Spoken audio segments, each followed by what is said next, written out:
Oh.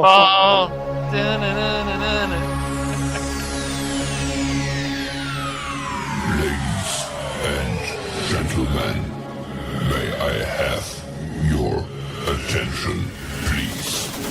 The show starts in 10, 9, 8, 7, 6, 5, 4, 3, 2, 1, go. The following content contains adult language and humor that is not suitable for viewers under the age of 18. Viewer discretion is strongly advised. The views and opinions expressed during the following video content are those of the individual and may not reflect those of others.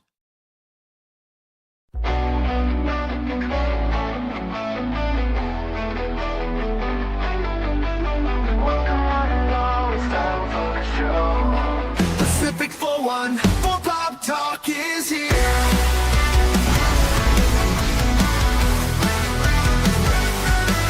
Sit back and relax and join the conversation.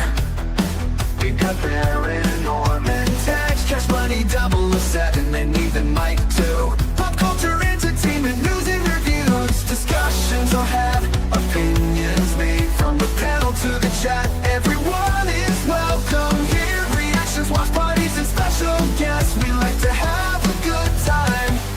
Pacific414 Pop Talk is underway. Pull up a seat, we're inviting you to stay.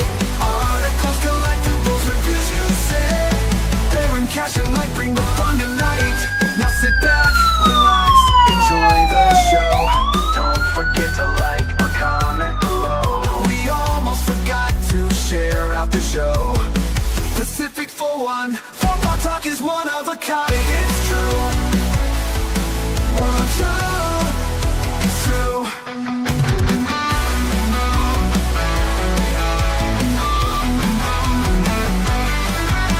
Sit back, relax, and enjoy the show. Good morning, good afternoon, good evening, and welcome one and all to this Wednesday edition of Pacific414 Pop Talk, coming to you live over on Blaze, YouTube, and Rumble, along with Baron, Orman, Tagge, Cash Money 007.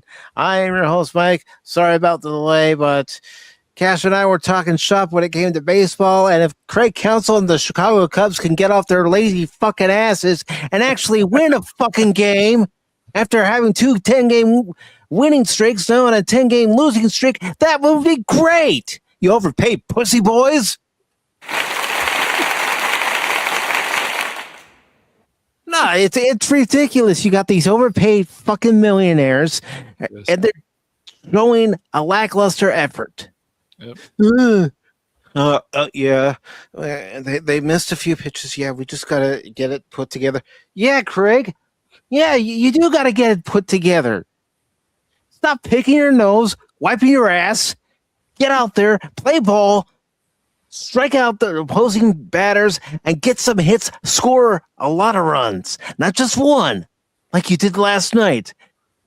You need to score a lot of runs. We need to get the ship back on track before it's too late. We're getting ready to enter June. The dog days of summer are approaching very fast. And this lackluster effort by a bunch of overpaid Major League Baseball players has gotten old. Very old these last few years. Yeah, that's for sure. Banana ball. And guys, it's why I was telling you guys, I wasn't taking those two 10-game winning streaks for granted. Because as a Cub fan, you know that the shoe's about to drop. Yeah, I've been a fan of the Cubs for almost 40 years, folks. I know. He's about to become a Twins fan, folks. That's how pissed off he is. That's worse. I know. But no, you have these overpaid pussy boys. I'm saying it again. Who just put out a lackluster effort. You got PCA trying to make the highlight reel instead of actually trying to make the catch in center field. It's like, for fuck's sake, dude, play the game. Well, why is it that banana ball the players get paid $100,000 a year, all no, across do the they? board, That's good. and It's they good money. Yeah. play their hearts out, You want to know along with why? all the extra stuff. Because they they don't want to have a union like the There's Major League right. Baseball There's players not have a union. anything tying them down, so they can just do what they want and have fun. And I know there's former players, I guess, that pops up in banana ball and stuff. So Oh yeah. yeah, they can just have fun and do things. So. Mm-hmm. I mean, It's just like I said, they got I've been a players fan on of the the Cubs for almost 40 It's- years, and you know how I was like, this is pretty impressive. Yeah. 2 10-game winning streaks, but again, in the back of my mind, I'm thinking, when is the shoe going to drop? Well, it's the same thing with all these different sports. I mean, for me, like when I look at the Lakers, being a Lakers fan for so many years, and after what basketball has done, it's like it gets harder and harder to want to watch a game. Sure, they're not really doing their shenanigans again, but you never know when. But it's just the game it's changed. But when people tell me like, oh, LeBron James is this, yes, LeBron James is a great player, but he brought the Lakers one ring. And At least Kobe and Shaq brought the Lakers a few right. rings. That's right. So, and yes, there wasn't supposed to be a season. I guess you could call that season, even the 2020 for the Dodgers, a Disney ring or whatever, but they were playing in Texas. But really, 60-game season. Yeah, there wasn't supposed to be a season at all. Same with basketball. But the thing is, like, even if a player is great, it's the same with like Soto. Even if a player is great, then it's their attitude. And when you see a guy who's on another team, and the time he's on the Yankees, and he just lost to the World Series to the Dodgers, he's on the Yankees, and what is he already talking about? How much money he's going to get, or what he's going to do. That's not a person who's very loyal. So go ahead, Mets. I hope it works out for you. Well, that's what frustrates me about Pete Crow Armstrong in particular. He gets a 6-year, $100+ million contract, and all he wants to do is run his mouth and try to be on the highlight reel on Sports Center. It's like, dude, your batting average is fucking ridiculous, right? And not in the good way. Yeah. And then you're out there, and you're trying to make the highlight reel. Meanwhile, the ball's 2 feet behind you. Mm-hmm. And you're also sparring with fans at the opposing stadium because, again, you're trying to make the highlight reel instead of actually trying to catch the damn ball. Yep. And then our starting pitching sucks right now. Yes, we do have a few guys on the disabled list. Some of them won't be back until next season, if there's a season. Yeah. Yeah, and that's the other problem too. Like, there's all this money because it's crazy, and even the portal for college. Welcome to Pop Talk Sports Talk, but no, it's the box score. Box score too. Yes, special episode. Even with when they decided, and I understand that the NCAA has billions of dollars every year, and yes, do the college players deserve a piece of it? Yes, but even the portal is a problem. Either with college football, college basketball. I haven't heard any about other sports having this issue, but obviously those two bring in tons and tons of money every year. So it's just like we're paying. So, for example, UCLA Bruins last year gets a quarterback. He's paid $4 million. Because of the portal. Okay. Mm-hmm. He doesn't produce very much. Did he deserve that $4 million? I don't know. Hard to say. I don't think so. Well, that's the thing. You have a lot of players nowadays who really don't know how to do the fundamentals when it comes to fielding, pitching, catching, and most importantly, in order to score runs, hitting. Yep. How many times have I seen a game, and it's not just the Cubs, it's other teams too, but seeing a game where there are guys that are left on base with no outs because the guy at the plate can't even make solid contact with the ball to bring at least one runner in. Yeah. I'm not asking for you to hit a bases clearing double, a grand slam, a 2-run single, anything of that nature. I just want to see some runs from the team on the north side of Chicago. And more than one like last night, where during last night's stream of Mouse PI for Hire, I did look to see what the score was. Yeah. And when I looked at it, I'm like, fucking bullshit. It was 11-1 at that time. The game wasn't even over yet. Jeez. It's like, gosh, at least with the team that started off 0-14 in 97, that was the beginning of the season. Yeah, they didn't make the playoffs. But still, that was the beginning of the season. But to start off a little slow, and then have one 10-game winning streak, and then have a second 10-game winning streak. It's like, okay, just keep this up. Keep this up. Right. Yes, we have some injuries, but there have been teams like your Dodgers, for instance, Cash, who have had multitude of injuries last year in particular. Yes, they did. You guys had a multitude of injuries. Yes, guys. Yeah, you got to have that mindset, like people like Will Smith and stuff. They're just the Rojas's, the different people. They just they don't quit. And you have to have the mindset. It can't just be these players that are going to the Hall of Fame. It doesn't matter. Freddie Freeman, it doesn't matter. It could be any players. But there's a lot of guys. I mean, look, Tatis is a former cheater. And if I'm the Padres, I would cut him. But they're not going to do that because it seems like that's the kind of mentality that they want to have. And I think it's, however, Pete Armstrong, people say stuff. I remember back in the day with a certain Cardinals player. It doesn't matter. But the thing is, you can run your mouth all you want. But if you're not producing, that's a big problem. Yeah. And I'll let you in here in just a second, Lester. And I want to take the time to welcome everybody here.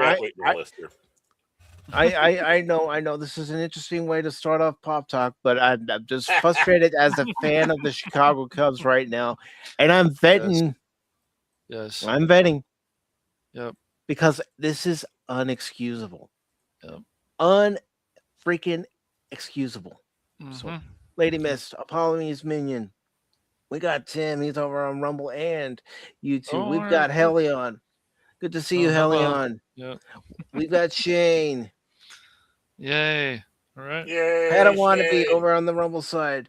And Sylvia, your lovely artist. Awesome. Again, I do apologize about this rant, but folks, I'm tired of hearing excuses from Greg Counsell and the players as to why they haven't been scoring runs, not just this year, but last year too. Mm-hmm. You guys have been playing this game since T-ball. It's also amazing to me that this has happened with Magic Johnson. There's a whole list. They're former players, and it's like, okay, you cannot have the same mindset as an actual player. You have to have a different mindset as a manager. And being a coach is not always the best idea. Sometimes it works out, but usually it doesn't. You've got to be hard on these people. I don't care how much they make every year. You want to start working on being a great team. You want to do this. You've got to light a fire under these players. And these players also have to play hard. But I just feel like you cannot. Players today are coddled today. They are. Cash. They are, man. I agree. And so everything, they're absolutely coddled. And, everything becomes less. The cheap fouls in the NBA, how they just sit around and shoot the three ball a lot. There's still competition out there, but there's not those real good rivalries anymore. And even the rivalries now, because of baseball wants everybody to play against each other for the season, it means that it hurts the divisions. But they don't care. No, they don't. That was a big deal. Pat Wannabe's absolutely right here. Don't let your mouth write checks your body can't cash. And that's the thing. There are players like Pete Crow Armstrong who are more concerned about a fan mouthing off to him. Guess what, Pete? Right. Guess what, kid? Because he is a kid. Right. This has been happening for years, where fans in the stands, including myself, Yes, have yes. razzed on players. Right, right. Yeah. It's They part need of the game. Yep, they need to get over that. I mean, it happens all the time. Yes, fans can be a bunch of assholes, but so can players. I just they want to play their stupid games all the time, and then it's just like I know there's some nasty things that they threw at the WNBA players. I'm not saying it's right, but I'm not saying their attitudes, the WNBA players, is right either. Yeah. Two things can be wrong. More than And, two and, things. and real quick, everybody, we're not going to be going on and on about this all night. For channel members, you have an invite in the Right. post section of the YouTube channel, so you're welcome to come on. We are going to be talking about Vince McMahon and members of the WWE being in serious trouble. And we're also going to be talking about an update in regards to the Paramount Warner Brothers merger. Yeah. But after last night, it's like I am sick of these excuses. Yep. Sick and tired of these excuses. You guys are millionaires playing a kid's game. That's right. And you're putting a lackadaisical effort out there on the field. Right. Yep. Where's that energy that I saw during those 2 10-game winning streaks? Huh? Right. Yep. You guys are you guys are not the 2016 Chicago Cubs. That team had energy. That team had character. Yes, yes. It's very true. And Tim says some owners want to win a championship each year, even if it takes buying every good player. Look at George Steinbrenner when he was alive. Mm-hmm. Yeah, he would hire somebody as soon as firing them, but still, he wanted the best of the best. Yeah, he wanted. Yes, he did. Yes. Well, it's just like I don't think the Yankees manager is just. It's just the Yankees still have that problem of defense, and you would think as the manager, like they would want to improve that every year. Mm-hmm. That's the whole crazy thing. But you need these. You need that killer instinct. You need guys to step up. You gotta, and also you've got to have players that are patient at the plate. You can't. Swinging at everything is never going to work, ever. That's what I see all the time, not just from Cub players, but a lot of players on other teams. I know. All they do is swing and miss. Yeah. What are you doing? Swing at that ball. That ball was clearly outside. You're not going to hit it. Or that ball's in the dirt. Go get your 9-ironer if you want to hit that. Right. Exactly. Yeah. It doesn't matter. I know, like, for example, Mookie Betts has been struggling, and then he got some big hits yesterday. It's like, but he's got that mentality that every player should have, that look, I'm struggling right now, and all players go, but I'm going to keep working at it, and I'm going to get back to my form again. And that's the attitude that every fucking player in every sport should have. Every sport. Yeah. And when did the Cubs last go to the World Series? Hell yeah, I just said it 10 years ago. 10 years ago. Yep. The 2016 team, they started off hot. They had the best record throughout all of Major League Baseball 10 years ago. They finished with 103 wins. Yeah. 10 years ago. Mm-hmm. They go on and they get to the division series and they beat the Giants. They beat the Giants in game 4 of that series. Then they play Cash's Dodgers in the National League Championship Series. Miguel Montero hits that grand slam in the 8th inning. Yeah.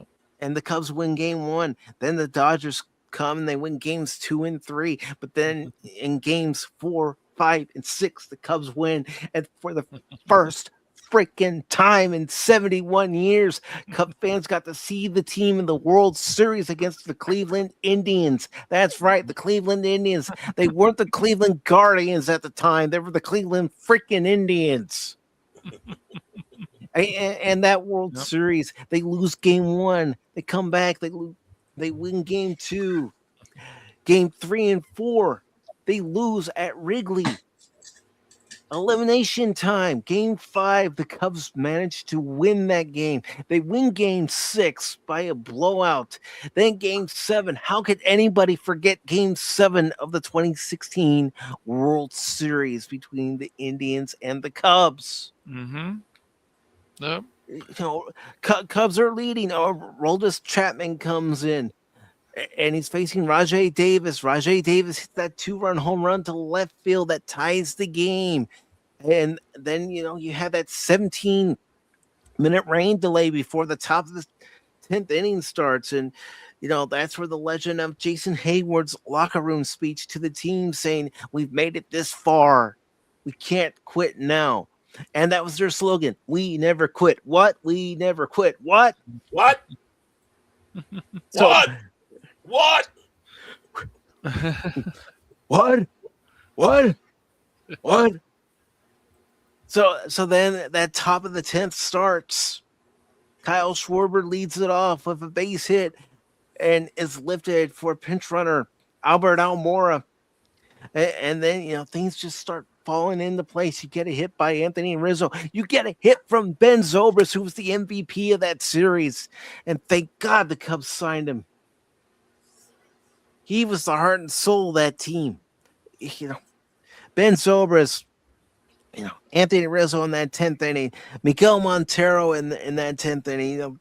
The Cubs are leading 8-6 going into the bottom of the 10th. Carl Edwards Jr. is on the mound for the Cubs to try to lock down the save. They give up 1 run, and Mike Montgomery comes in after things get a little haywire in that bottom of the 10th, and he manages to shut it down. And the way he shuts it down is Ramirez was up at the plate. He swings. Chris Bryant comes, and I feel so sorry for Chris Bryant for everything that he's going through right now with his spinal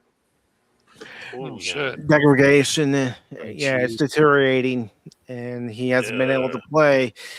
And but Chris Bryant goes for the ground ball, picks it up, throws it over to Anthony Rizzo. Any other time watching the Cubs, you would see that ball go right over Anthony Rizzo's hand or any other first baseman's hand. But no, Anthony Rizzo gets it in his glove, foot's still on the bag for the final out. The Cubs win the World Series for the first time in 108 years. Their 3rd World Series championship overall. And that team is still beloved to this day because they did something no other team did in 108 seasons. Right. But this current team, they make the 1997 0-14 team look good.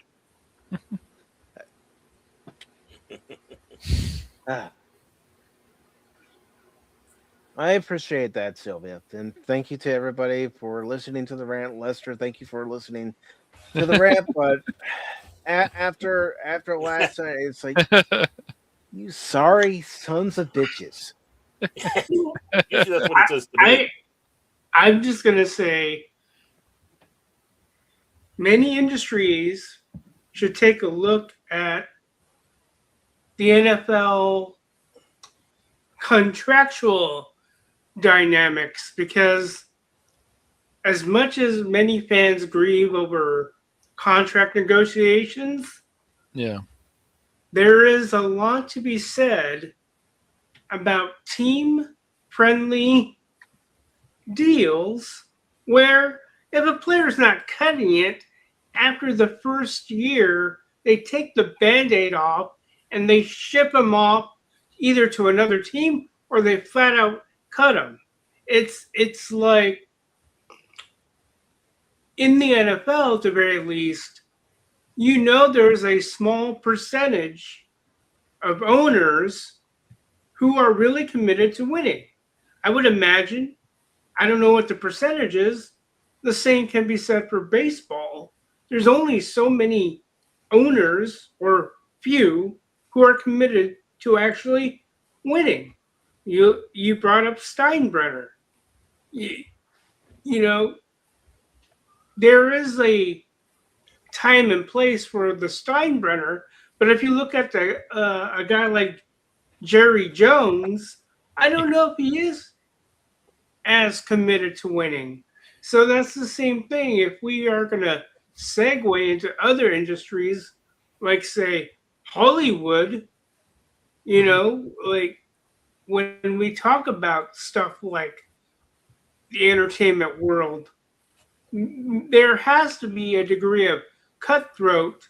And I would say, believe it or not, we, the audience, I would believe, play a bigger role in casting our votes. And yeah, it may have a ripple effect with other venues like theater houses and what have you. But I would just say, like, if people want to really hold people accountable, take a page out of the NFL contractual playbook, whether it's really fair for the players or not.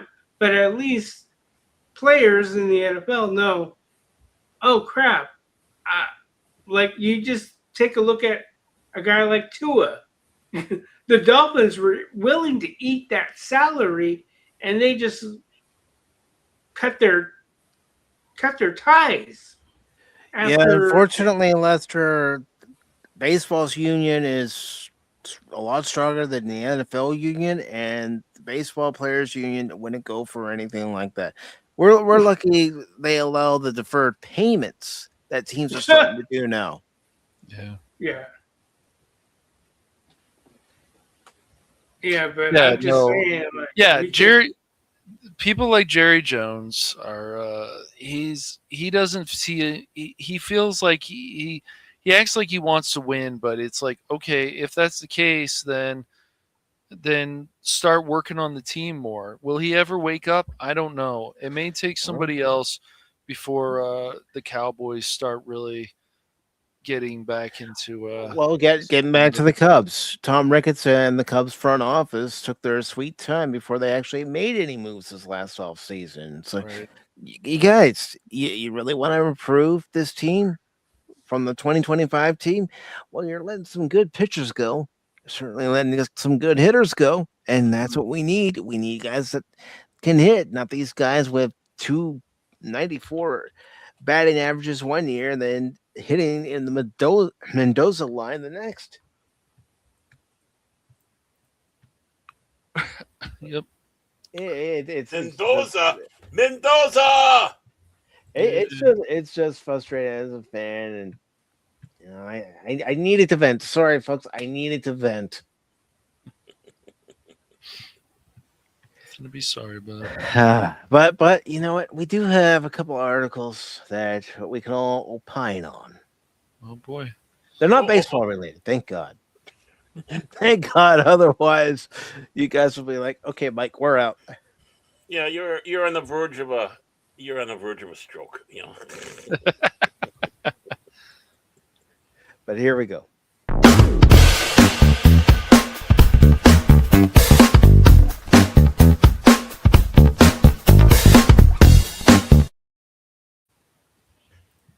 All right, so this comes from Reuters. You say Reuters, I say Reuters. Let's call the whole thing off. Roto-Rooter? Yeah. What, huh? Roto-Rooter, yeah, that too. Yeah, that's right. These articles will suck the life out of you. Mm-hmm. Mm-hmm. But we'll get into reading this here in a second. I'm just sharing it out to Blaze, YouTube, and Rumble for anyone who wants to follow along. Well, as long as Roto-Rooter doesn't do to Kathy Griffin what the colonoscopy did. Yeah, and also Tim, you're asking what trailer, what show are we watching? Just wait, everybody. Patience. All right, so this comes from Reuters. That's the byline. And it says U.S. antitrust regulators poised to approve Paramount's takeover of Warner Brothers. Semaphore reports. That's all we need is another monopoly like Disney. Monopolies are great. Monopolies are good. Look at that game. It's been around for how long? The game is good. The game is great. At least it used to be. Yeah, it's still great. I don't think they've changed it. It's Pop Talk 414, Monopoly. Woohoo! Mike goes on a rant. Yeah. Yeah. Grab a chance card. Yep. Rants about the Cubs. Go back 3 spaces. No. It's a digital port and it blows up. Game over. All right. Game over, man. Game over. U.S. antitrust regulators appear ready to approve Paramount's $110 billion takeover of Warner Brothers Discovery. After a 2-hour meeting at the Justice Department, Semaphore reported on Tuesday, citing people familiar with the matter. Yeah, that's all it takes in Washington. Hey, a 2-hour meeting? Yep, you guys can have it. At the meeting, Paramount CEO David Ellison reiterated a commitment to releasing movies in theaters, the report said. That's all well and good, but he's got to practice what he's preaching. According to the report, the Department of Justice staff attorneys seemed swayed by arguments from top Paramount executives that the deal would not hurt other studios and creative talent. Reuters could not immediately verify the report. The Department of Justice, Paramount, and Warner Brothers did not immediately respond to requests for comment outside regular business hours.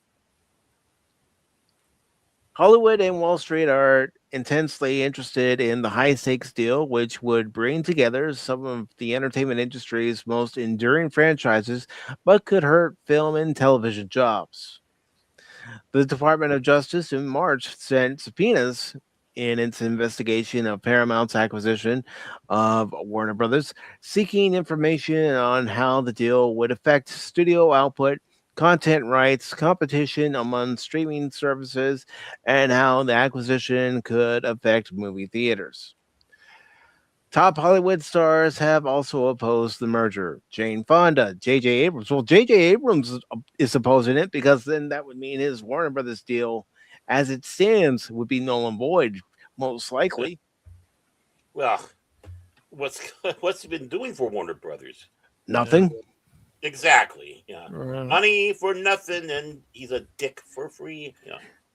Mark Ruffalo are among the nearly 3,500 signatures to a letter that argue the combination would lead to fewer opportunities for creators, job losses, and higher costs for consumers. Oh, but they had no.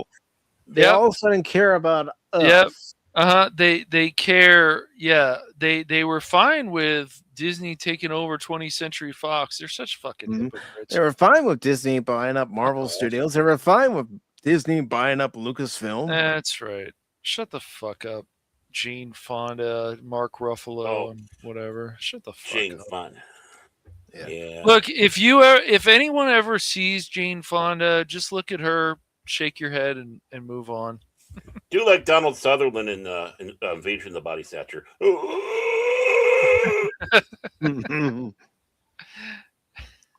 Paramount pushed hard to take the deal away from Netflix and has bet on closing it quickly, pledging to pay Warner Brothers shareholders a quarterly ticketing fee of 25 cents per share starting in October if the deal has not closed by then. Well, I've said it before. I said it again. If the deal does close, I'm looking at August at least. But I'm not an insider, so don't take my word for it.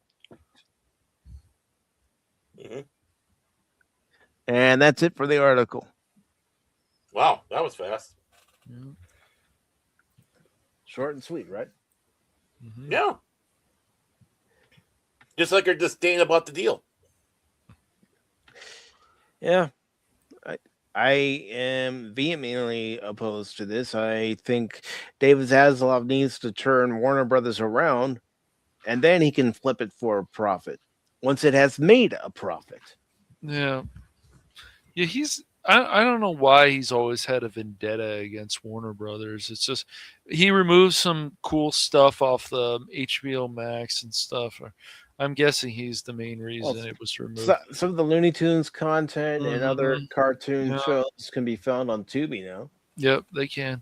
But yeah, I don't know why he hates Warner Brothers so much. I guess I'd have to look into that. But he's always wanted to sell, and uh, He wanted to buy it so we could flip it to a yeah. new owner Mm-hmm. once it made a profit. He bought it from AT&T, Mm-hmm. who was losing money at the time, and he thought, well, if I combine my resources with this company, I can flip it around for a profit Yeah. once it's successful. But who knows? I don't know him. No, either. But yeah, he should just eat it and be done with it because there's no other buyers besides Netflix and Skydance, Paramount, or whatever. So uh, there was no other buyers around. Nobody cared. Nobody else cared. Well, So what is that? well, Is there any? buyers that can afford it? That's the thing. Yeah, I know. That's They the problem too. kept increasing their price, especially They when did, yeah. Paramount They threw their did. hat in the ring. You know, so Sony at one point wanted to buy it. Disney probably wanted to buy it at one point. We know Yeah. Netflix wanted to buy it. Yeah. My gosh, I don't even trust Netflix. No. No. But any Yeah, and other Mhm. thoughts on this? It does, it'll be a big disaster at going through. Mhm. It's only going to bring ruination in these companies even faster. Mhm. It really is, and Well, see, I'm sure when it comes to Ruffalo and Buffalo and Puffalo and whatever, and people like Jane Fonda, I'm sure it's some political thing, obviously.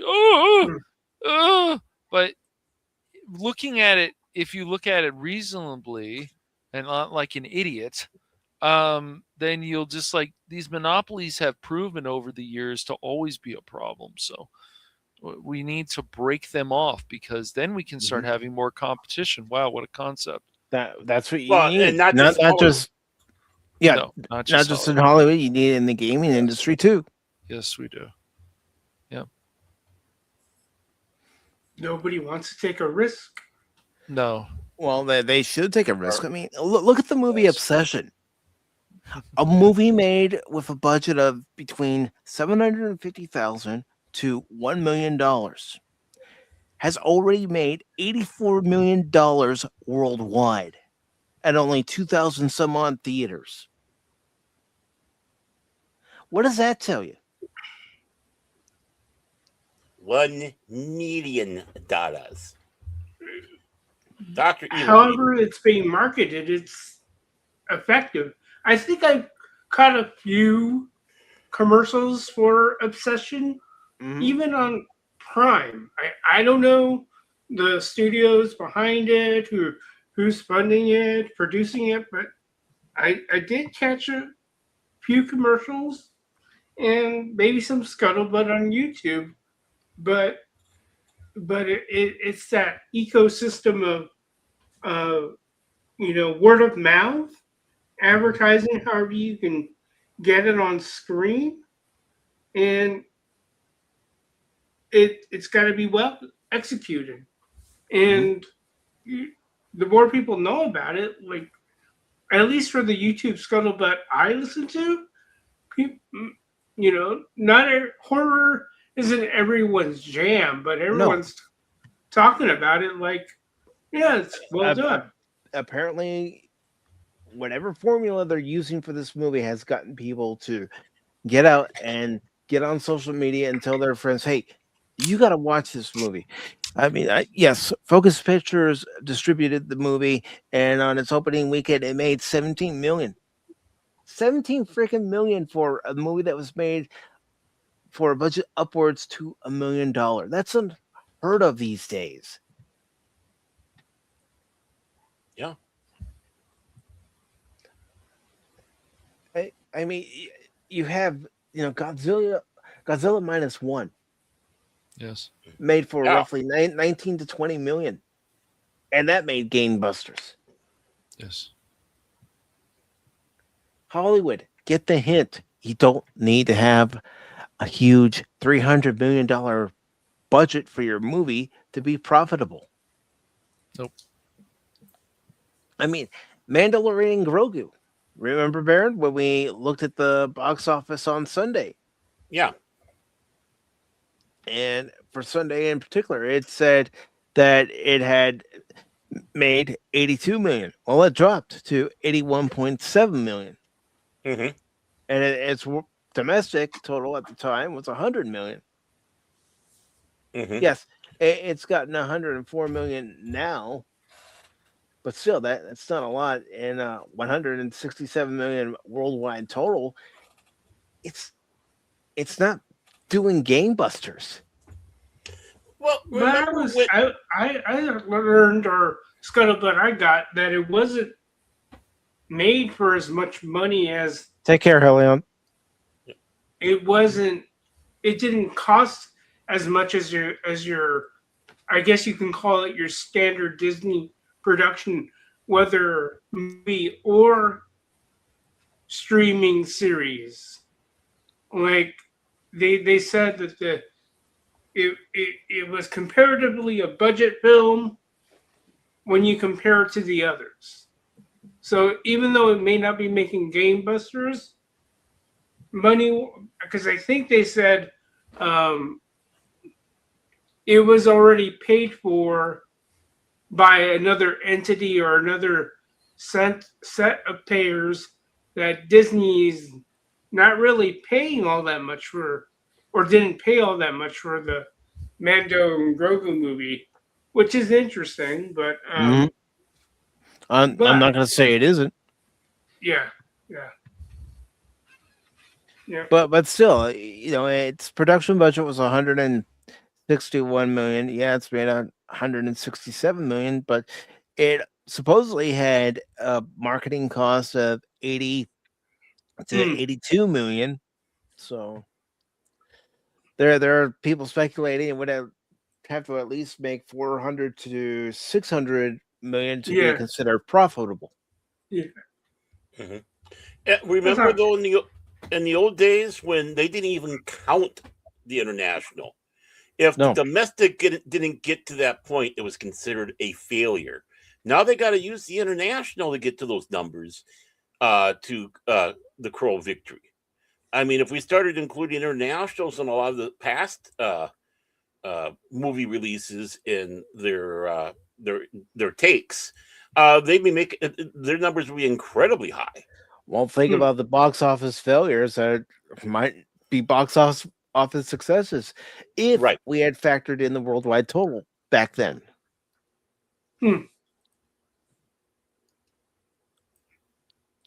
But that's just something we did not do back then. It was how much do you make here, like Baron said, and if you don't, make your budget and then make a little money afterwards, you're a failure. Yep. Yeah. Because it's a bad market plan that they got. Mm-hmm. Bad business plan. Plain and simple. Yep. All right. So, anything else you all want to opine on for this article, or should I move on to the next? Well, I'll just say we'll see what happens when it's official. But yeah, everybody's saying, well, might not be a good thing, particularly for those who listen to a guy like Script Doctor who says, yep, the studios are going to be like, it's going to be crappy for those looking for work because you only got one studio now or something to that effect. No options. Well, when and if this actually does go through, which looks like it's more likely when it goes through, you're really only going to have Universal, Paramount, Disney, and Sony. 4 studios. Unless I'm forgetting anyone. I mean, yeah, okay, maybe a 5th with Amazon MGM. Right. Yeah. But as far as major studios, that's your only choices? Right. And let's not forget AI. Oh, yeah. Yeah. don't tell me that these studios aren't going to be using AI. You know they're already using AI. Oh yeah. Heck, I see them in commercial. if you're here, yeah, I was going to say if you're here on YouTube, you can tell that a commercial's been made with AI. Not just by the look of it, but also by the way the voices sound. Mm-hmm. They have that garbly sound. Mm-hmm. But before we take a look at a special trailer, Ooh, special. We like special. yeah, we do. Yeah, we do. We are going to take a look at this article that I'm putting the link into the chat already here in just a moment. All right, here we go, ladies and gentlemen.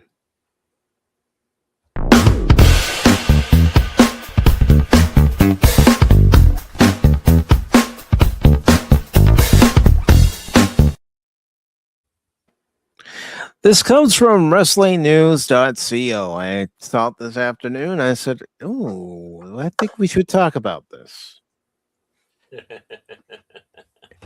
And it's by David Robles. And it says Vince McMahon and WWE leaders sanctioned for deleting signal messages related to UFC merger.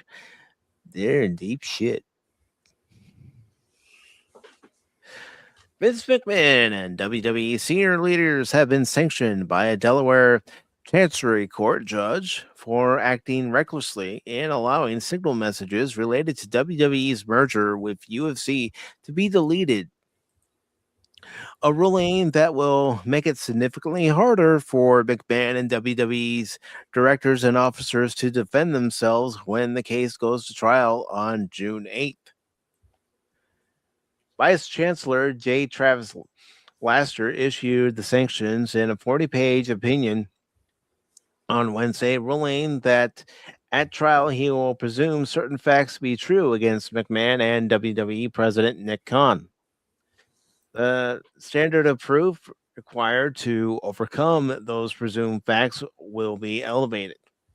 Shareholders allege McMahon manipulated the merger process to secure personal control of the company, rejecting higher competing offers in favor of a deal with longtime friend Ari Emanuel, CEO of Endeavor Group Holdings.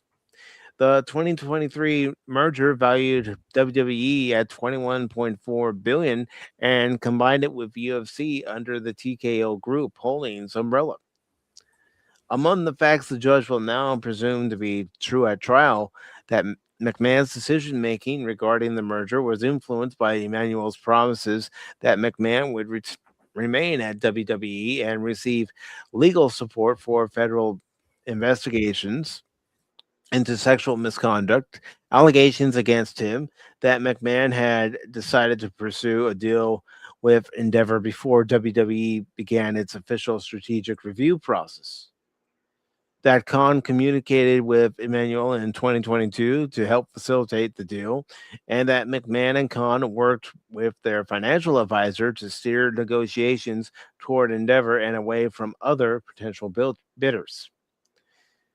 McMahon and WWE's leadership were directed by their own assistant general counsel to preserve all documents and electronic communications, including text and instant messages, on two separate occasions.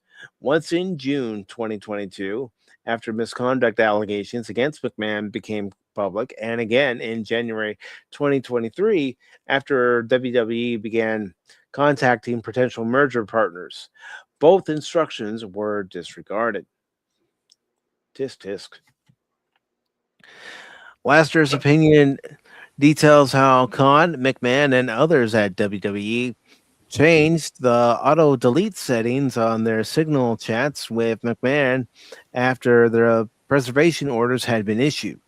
The judge noted voicemails from Emmanuel and Endeavor president Mark Shapiro that linked the merger with the misconduct allegations against McMahon, writing that the deleted signal chats will likely cover both subjects. The opinion also highlighted a telling exchange. During merger discussions, Khan messaged McMahon with a single word, Langus, When McMahon asked what it meant, Khan replied, "Read it backwards." Laster noted that the record reveals extensive back channeling. WWE's attorneys argued McMahon produced 22,000 messages across multiple platforms to investors.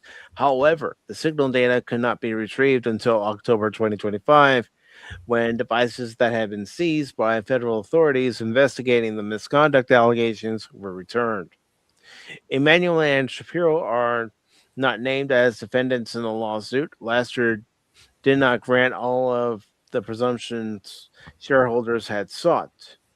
McMahon previously agreed to repay 17.4 million that WWE had spent investigating misconduct claims, leading shareholders to drop a separate lawsuit. He resigned as executive chairman of TKO Group Holdings in January 2024 after an additional sexual misconduct allegation was made against him.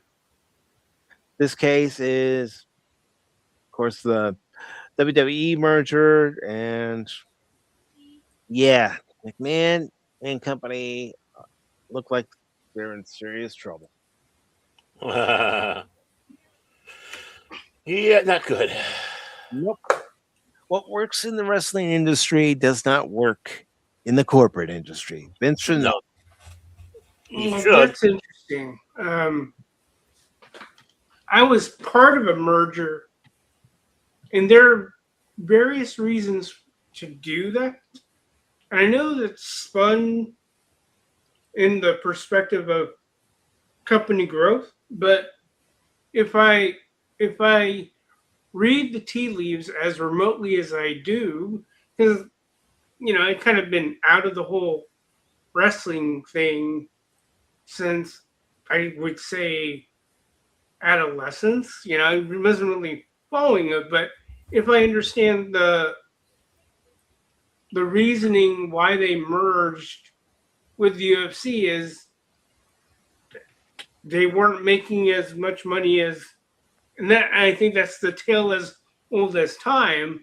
I don't know what WWE, or I like to still call them WWF, if they were as profitable as they are still popular.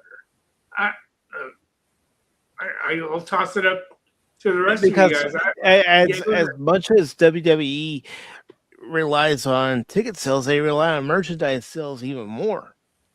For T-shirts, for other paraphernalia that's sold, when they used to sell their DVDs and Blu-rays on different pay-per-views, different wrestlers, whether they were past or present. That's how they would make their money. They had their own separate shop. Now it's part of Fanatics. Mhm. They would, and they still do sell replica belts. Mm-hmm. Mike's won a lot of championships that way. I've bought a few of those replica belts.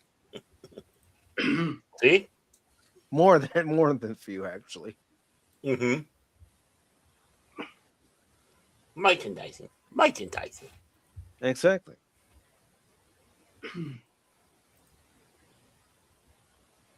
And that's what. Yeah, I really wonder though, because I know it is an interesting thing when you think about, because as I understood it, the WWF and UFC are under the same umbrella.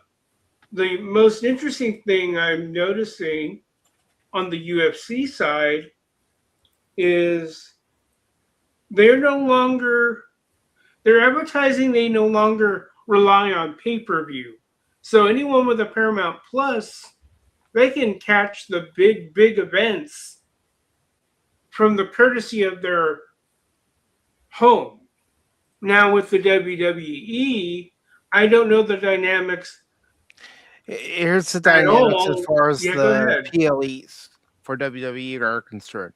You have to have a subscription to an ESPN service now. in order to watch the PLEs. But not only that, Lester, and everybody who's listening, watching, and lurking, thank you very much. But you have to have a subscription to Netflix. Internationally, you get both SmackDown and Raw on Netflix. Well, Oh, domestically, okay. you only get Hmm. Raw on Netflix. You still have to have some sort of subscription, whether it be cable or otherwise, to the USA network via your satellite provider or cable company to watch SmackDown. And, then of course, they have occasional Saturday night shows on NBC. And, people were saying about this past WrestleMania that instead of having the backstage segments, the interviews that they would have in prior WrestleManias, it was commercial after commercial after commercial. And people were saying, I'm not paying, this amount of money. I don't know how much it is, but whatever the amount is to see these commercials. And there were a lot of Disney commercials because, again, ESPN is owned by Disney. Right. So that's what you're going to get, unfortunately. But they didn't pay the amount of money to watch what's supposed to be the biggest wrestling show of the year, that instead of being one night like it used to be, is now 2 nights. So you're paying for the first night, then you're paying for the second night if you want to watch both nights to see all these commercials. They want to see the backstage segments with the current superstars, bringing in a few of the legends to WrestleMania, whether they're being inducted into the WWE Hall of Fame or you're bringing them in because fans would like to see them. So the marquee events for the WWE, they, like the UFC, are not utilizing the pay-per-view model at No, this time. no. Hmm. I believe that the pay-per-view model is a dinosaur Okay. in this day and age. It's Okay. okay. Which of these streaming services or quote unquote streaming services are going to fork out enough money to have Hmm. our big events on there? I mean, you mentioned the UFC being on Paramount Plus. It Right. used to be on ESPN. Yep. And they did have the ESPN pay-per-view model for their marquee events. I still remember back in the day, you however it was fun.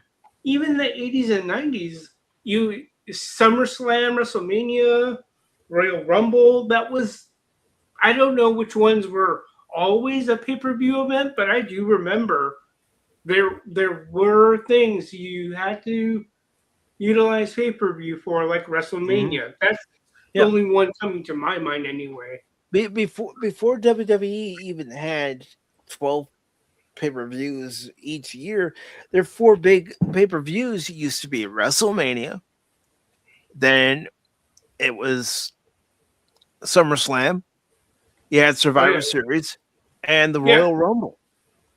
Yep. And then, of And course, that's always an interesting gradually they dynamic for any sporting league. What do you want to call it? Whether you consider WWF a league, but it is always a tension. It appears to me anyway, going back to the sports scuttle that we had earlier, you know, like, where do the teams want to get their revenue from? The butts in the stadiums or arenas, or the butts at home? That's an interesting tension that I don't know the answer to. I'm sure you can answer. I guess you could speculate and take a guess and say, as much as they wanted fans to actually attend the event in person, the way they would push the pay-per-view and have the buy-ins and say, order now to watch WrestleMania 14 live on pay-per-view, only on pay-per-view. You can't see it anywhere else. You can't. I'll just go to the pay-per-view channel and sure, the picture's scrambled, but I can still hear it.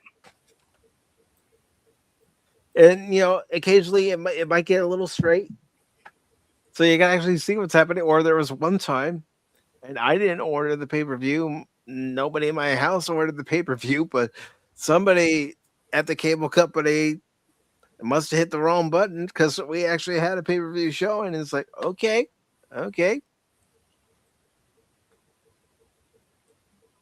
But yeah. And Tim, like you, still calls it the WWF, World Wrestling Federation. It's a semi-league. It's fake, but it also takes skill to do that. Yeah, it takes tremendous skill to be able to get in and out of the ring, considering, you had the possibility of getting injured. I had heard that Logan Paul, Jake Paul, one of the Paul brothers, who's ever in WWE, got injured because he tore his flexor in his elbow doing a stunt. And, it happens. Guys have blown out their quads. Guys have blown out their knees. Yeah. Gals have gotten injured. Mm-hmm. Yep. It'd be like, it's interesting when I just think about it for this hot second. Like wrestling or these leagues or semi-leagues, they're probably one of the precursors to interactive entertainment, if I were to say that. Because I just think about it like a lot of the wrestling events are interactive theater. I don't know how I don't know how that works, because it's like a sporting event, but at the same time you're almost watching a live action movie. You get what I mean by that? It's one of those things where I remember going when I was going to school in LA, we would attend a couple of TV tapings that, somehow we were able to go, and I'm sure it costs a thing or two to go to these live TV show tapings that, the wrestling's already been doing. Whereas if you go to those Hollywood TV tapings, depending on the genre, there's little to no interaction. But whereas with wrestling, you can, the audience has something in it for them to a degree. Does that make sense? Even back in the day, Lester, there were times where WWF would do a live show, and depending on when they started that show, they would then do a taping of that very same particular program. Right. It wouldn't be the same with the action or everything, but they would have the live show, then they would go off the air. They would, do all the prep work they needed to do before, fans who were already there in the arena could watch the next episode. And that's how we got a lot of spoilers back in the day. For the, what was going to happen. Stone Cold Steve Austin comes out, cuts a promo. Out comes The Rock, cuts a promo on Stone Cold and all that. But I think Vince McMahon and those in charge are in a world of hurt. Rumble in Cell Block B with Vince McMahon. That's right. We're going to have a match tonight. It's going to be the Cell Block match. And Tim is saying, I go horseback riding while I have never fallen off while the horse was cantering. I have fallen off a horse at the place. I was told to fall off by the owner of the place. I mean, I've ridden a horse a few times, but I haven't fallen off. Thank goodness. No, the horse just tried to eat him. No, the horse didn't do anything. The horse is very friendly. But, ladies and gentlemen, if you are still over in Cosme, even after that rant, please head over to Cosme right now, because we are going to watch a trailer. Woot! And then we're going to watch the first episode of something. What? Yes, yes, yes. Yes, yes, yes, yes, Baron. Yes, sir. Yes, sir. Yes, sir. Yes, sir. Rebob. I am kind of waiting to see people popping. Okay, a couple people popped in, and the Cosby link is pinned to the chat on Blaze, YouTube, and Rumble for anybody who would like to hop in. So let me go ahead and share my screen. All right. Screen is being shared. And here we go. Yay. Well, PG, I think that's a little bit too. That's too much for me. I can't see that.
Yes, they are.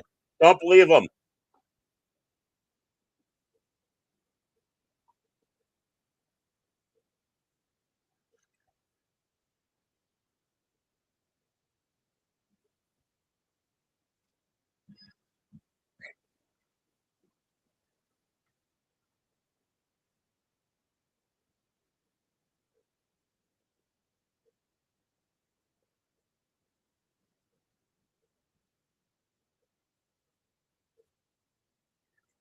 No, don't blow up the Death Star. That's where I keep my stuff.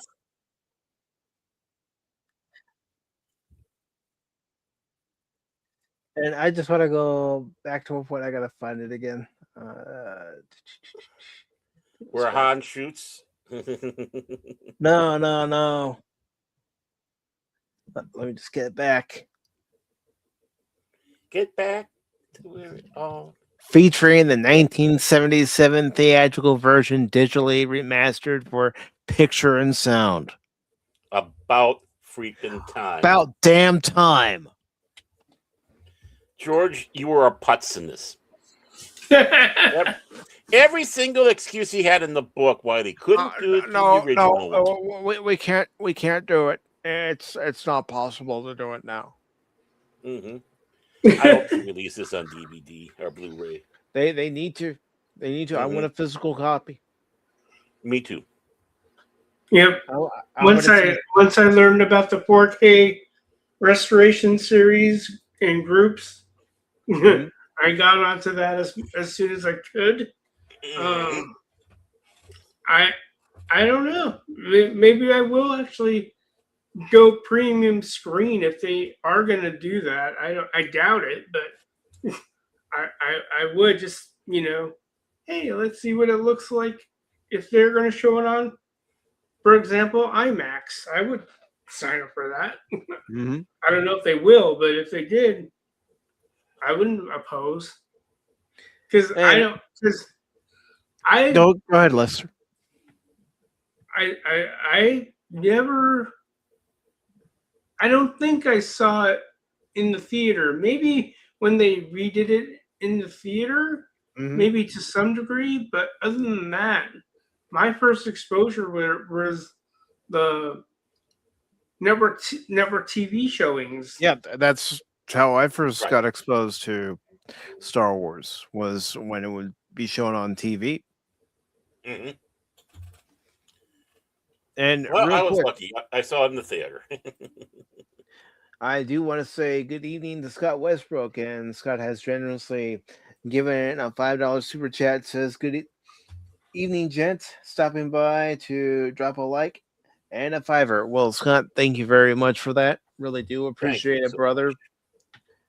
Thank you for how supportive you are of this channel and so many others, brother. And I hope you have a great evening, my friend. And this is for you. All right, put the money in the bag. I'll buy that for $1. Yes. But I did say we were going to be watching a trailer, and we just did. But, yes, ladies and gentlemen, the this best is a trailer bonus of the year. Yeah, fuck yeah, dude. We are gonna watch something. This is something that I was contemplating, and I thought, oh, we're doing this. We are doing this, ladies and gentlemen. So let me share my screen, and yeah, you're seeing what it is now if you're already over in Cosme, but yeah, we're watching Spider Noir. Mine says Behind the Green Door.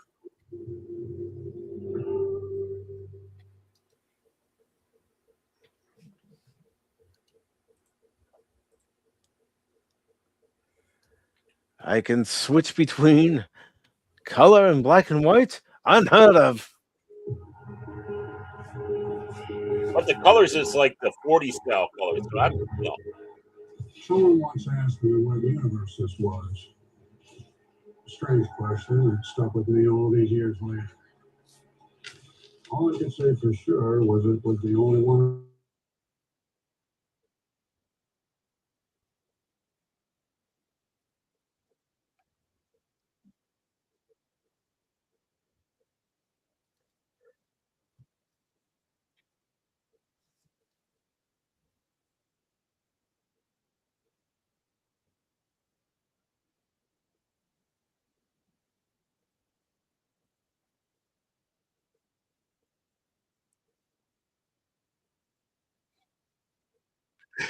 And Tim over on Cosmos says, fuck you, George, and the horse you rode in on.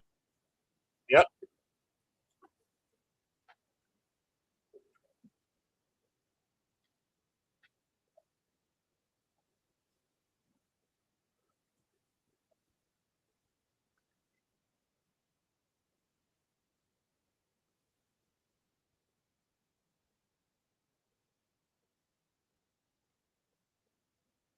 Ouch.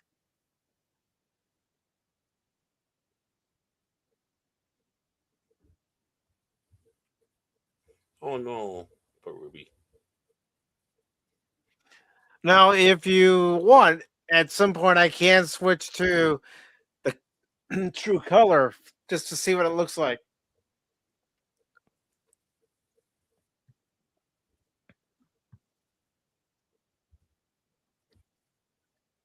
Mm.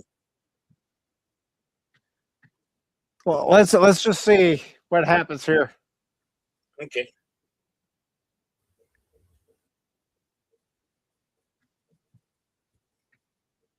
I don't like it in the color.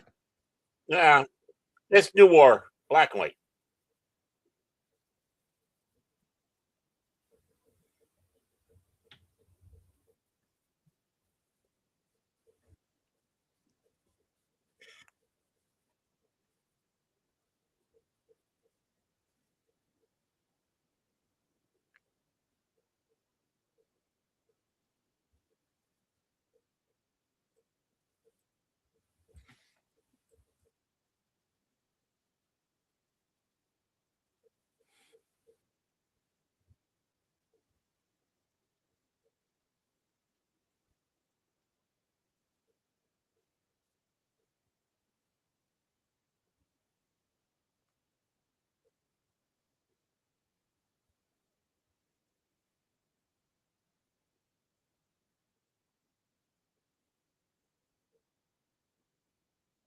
I think they could have done a little better with the opening music.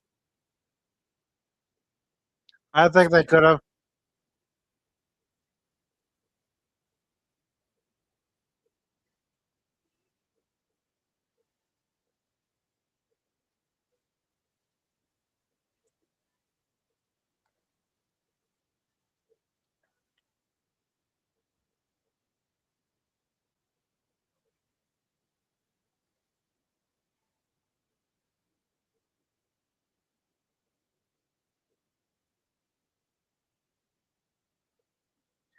Yeah, this intro music sounds too modern. Yep.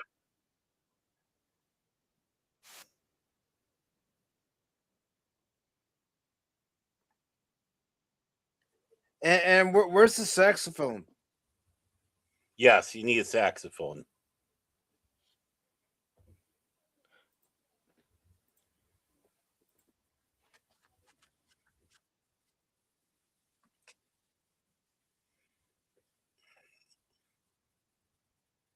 The more civilized day. Yes. Yeah, Before the dark times. Yeah. Before the wokeness. Hey, that's the ashtray from Dark Forces. We found it. Mm-hmm.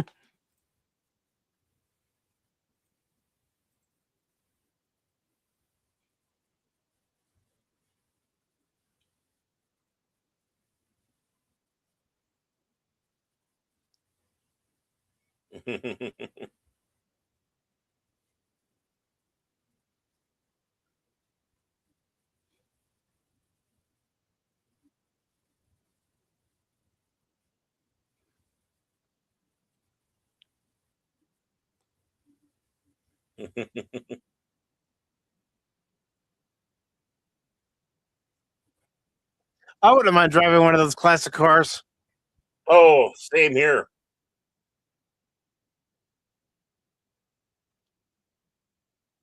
Yes, folks, if you want to join in on the Cosmic Side, we're watching episode 1 of Spider Noir.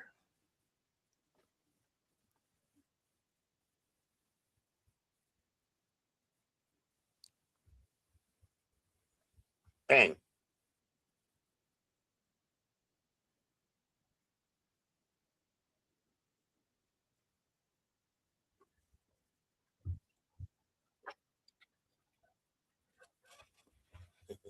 No, he's just Nick Cage. He's just Nicolas Cage. He took a nap.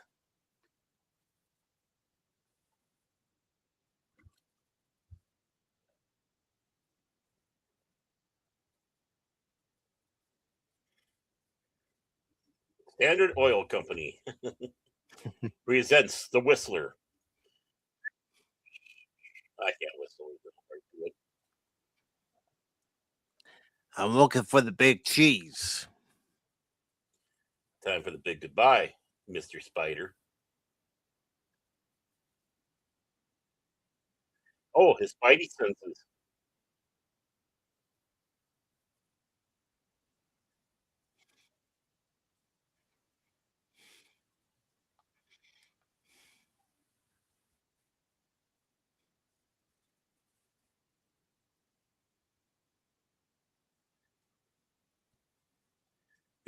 Play him on. Yep.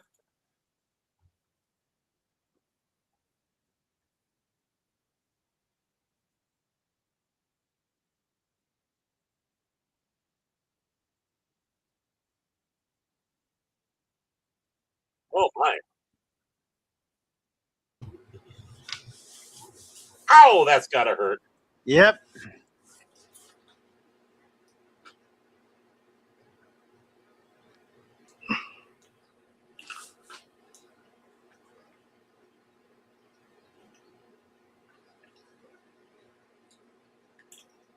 Oh, look at the money.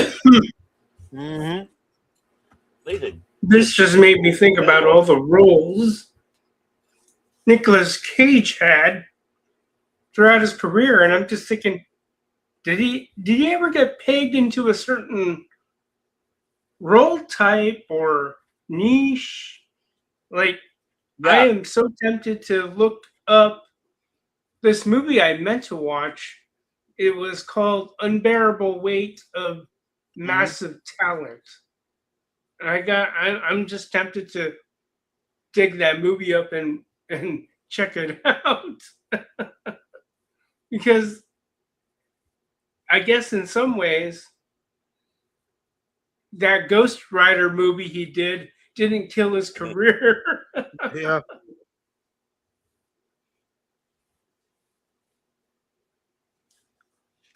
I mainly watched the Ghost Rider movie because of Ava Mendes. Oh yeah, yeah, of course.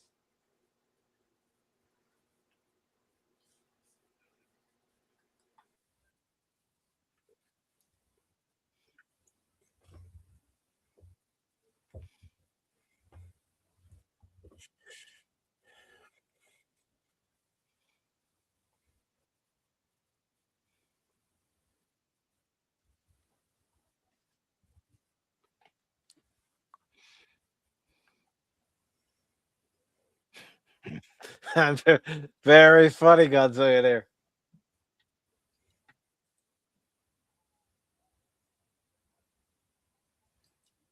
And he mentions that Nicolas Cage was in Con Air and he saw the Declaration of Independence. He's a legend. Yeah, and National Treasure. Face Off. Mm-hmm.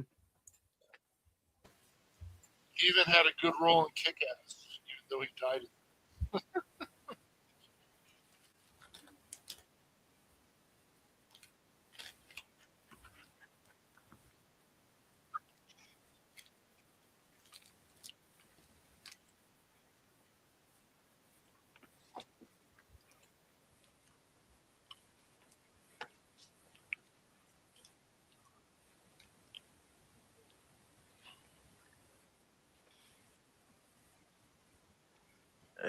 And one of the reasons why this movie even came about was because of Into the Spider-Verse. Yeah. Yeah, well, that makes sense. I said movie, it's a show. You mean show, yeah. They did a lot of work on this. I'm impressed.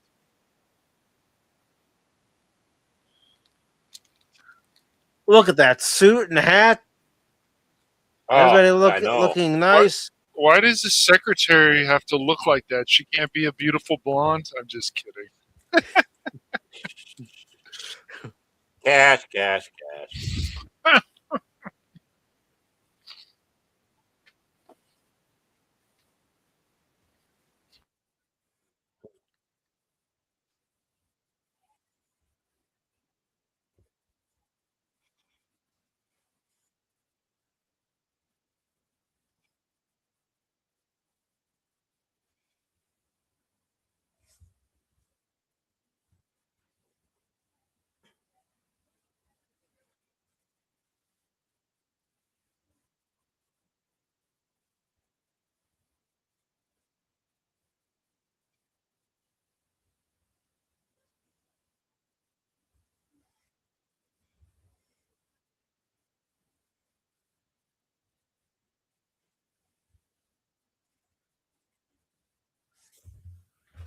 Ooh.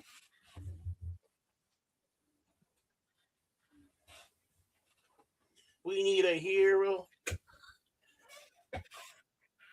Nick Cage.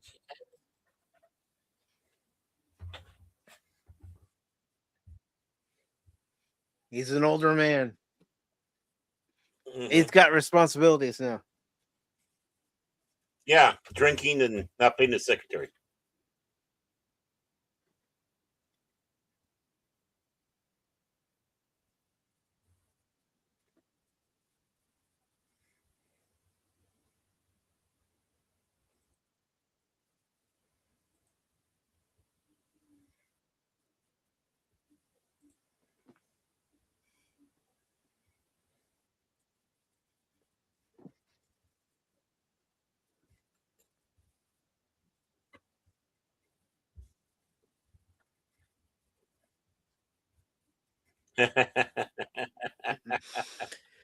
How many of us did that back in the day?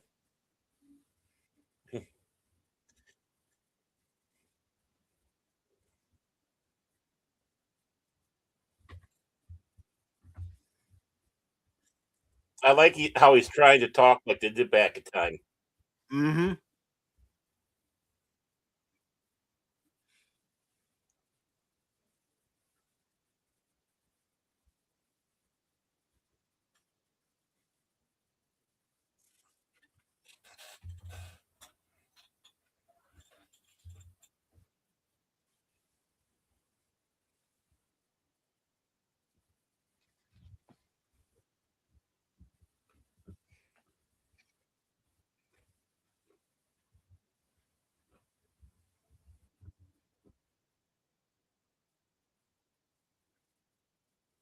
From Skiffies.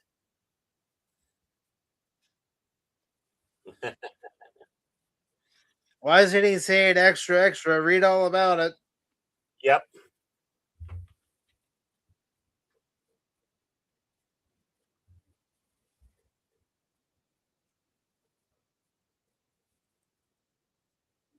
Oh, the portable Remington. That's how I learned to type on one of those old typewriters.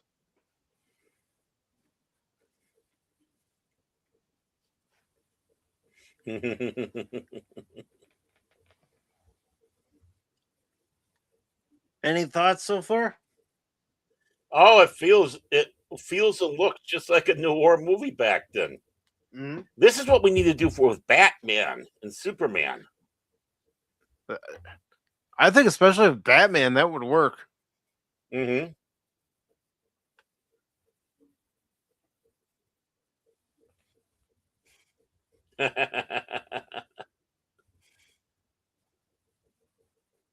Hey, no littering.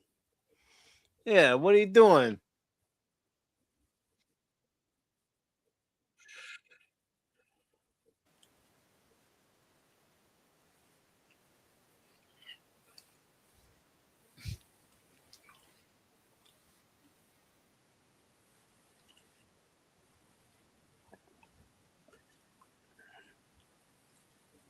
The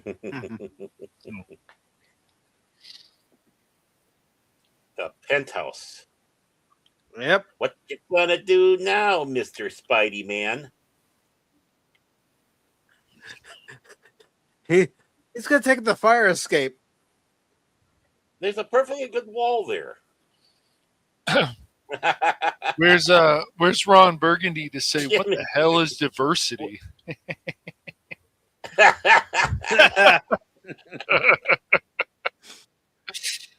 It's an old wooden ship.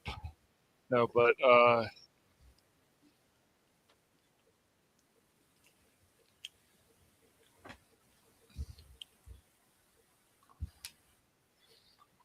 I think Jace is one of the first people to mention this, the Spider-Man noir, if I remember correctly, in our group. Might have. Mm-hmm. I think so.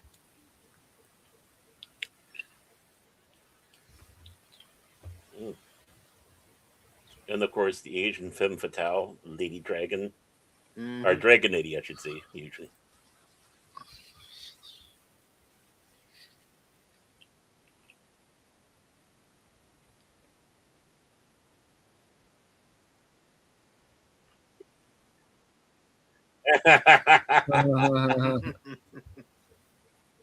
I guess Nicolas Cage got excited seeing that.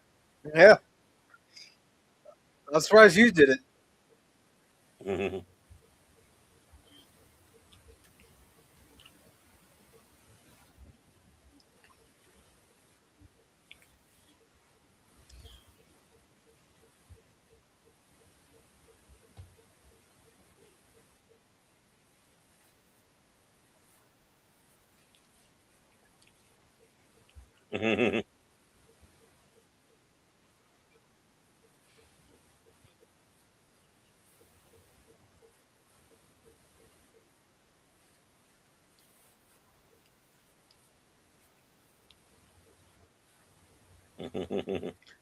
That was a lot of money back then. Of course.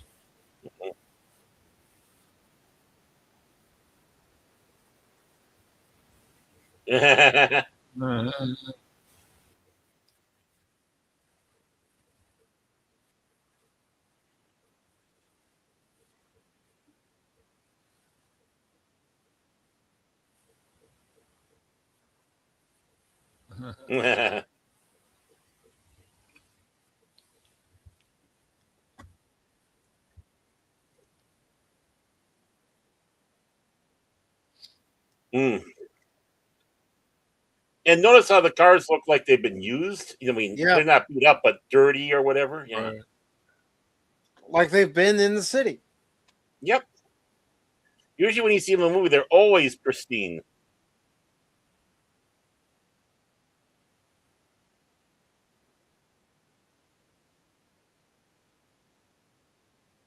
It's the Untouchables. Such a great We movie. have done our duty. We can go home and sleep well. Oh, I was talking about the TV show. I know you're talking about the Oh. classic show. I know. Oh, the classic. I just couldn't help but make a Sean Connery reference. Yep, with Robert Stack. These are unsolved mysteries. No, he couldn't deal with that now. Open. Damn it, open. Prime, you said the Matrix would light our darkest hour.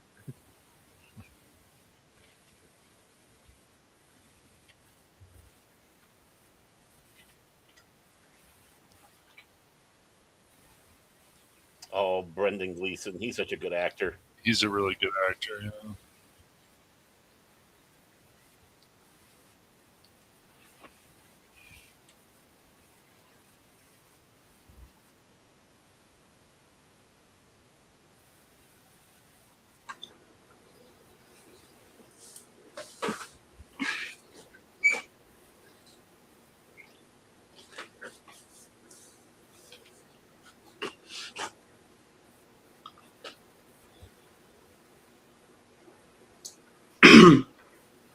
Watching this makes me think I could have grown up with this if they were just to swap the names behind the mask.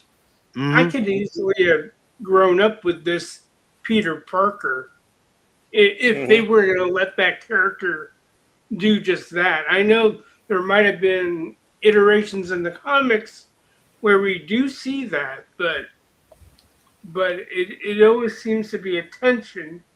Do we want to grow up with our heroes, or do we want to encapsulate or put our heroes in a time capsule? Just like certain critiques about the Indiana Jones treatment, where it would be a serial where the character doesn't become enslaved to chronology. Am I making sense? This is it. This is interesting. I could easily see myself growing up with this version of the man behind the mask. I mean, I'm not hating it so far. No, nope. I'm not either. Nope. I really like it. It's good. Yeah, it's what is often now thrown around gritty. That's how I look at it.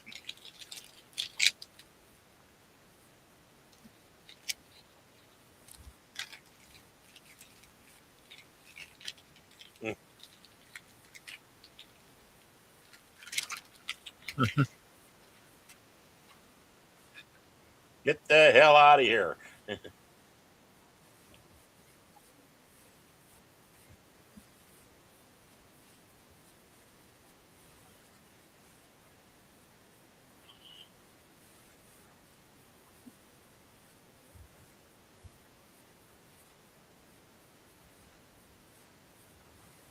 What's up with Walworth?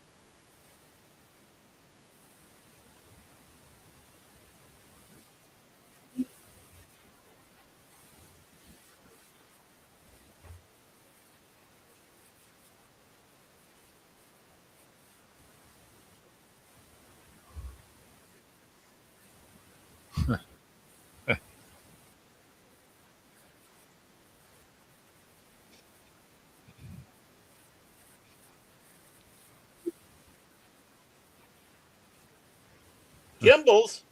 Gimbals.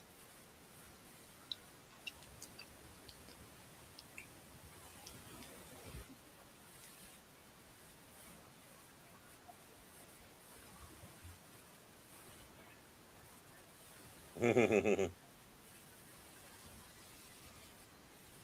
I'm liking the secretary so far. Yeah, she's feisty.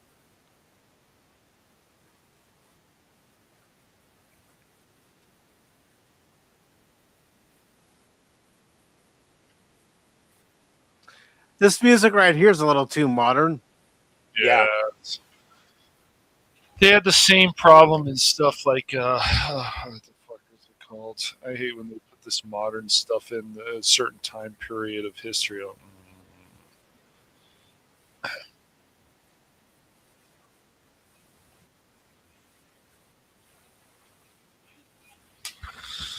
And that intro and that singing, I don't know. Yeah, I wasn't too crazy about the intro. Yeah.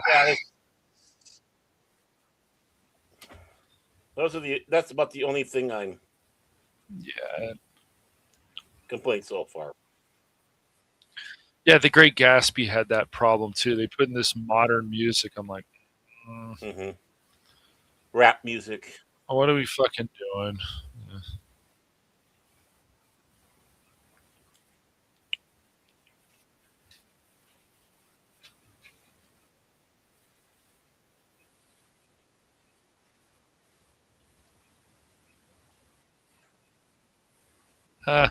Sure it is.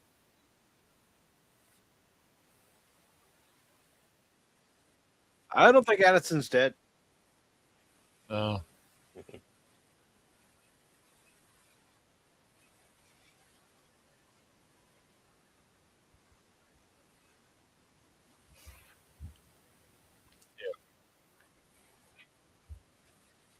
Mm-hmm.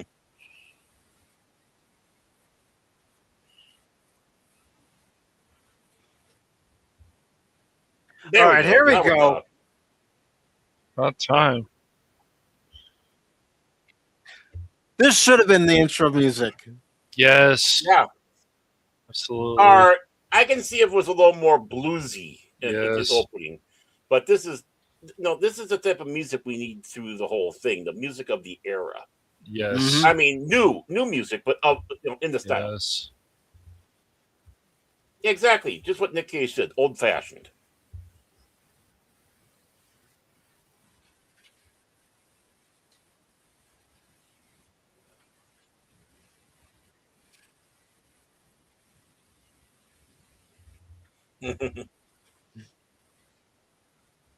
Cat Hardy. Woo. Cat Hardy.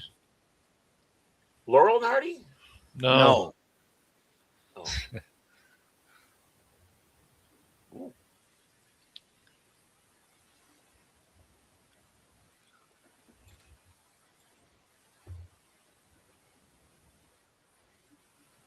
Ooh. I like the lighting.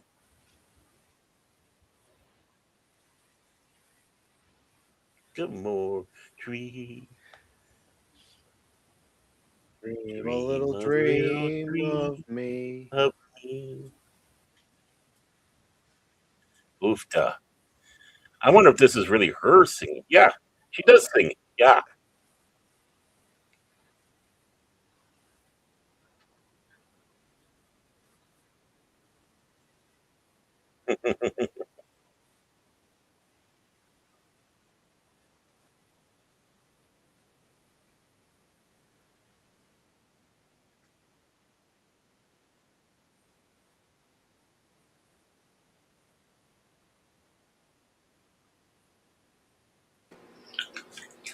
This should have been the intro.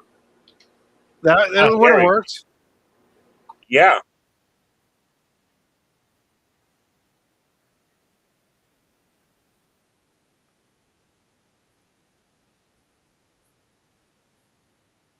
Yeah. There should have been.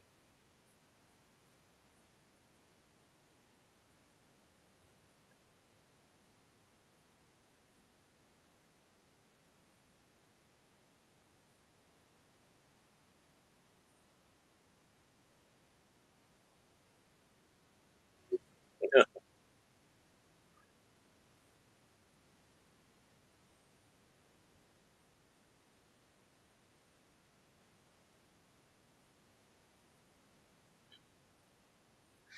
I do have a critique. Yeah. Instead of making the music turn modern, keep it to the classic tone. No, that's what I hate about this stuff. They take this stuff from its time period and they go, right. Like when people sing the national anthem and certain things that they do with it, I go, yeah, just stop. Because the style of singing that we're getting right now is not the style of singing that we got back in the 20s and 30s. No. And it would have been awesome if they would have done it that way with the big band sound. Mm-hmm. I mean, yeah, it does pick up like that, and Yeah, I'm not saying it doesn't pick up like that, but when it picked yeah, up, it got too modern. Yes. yep,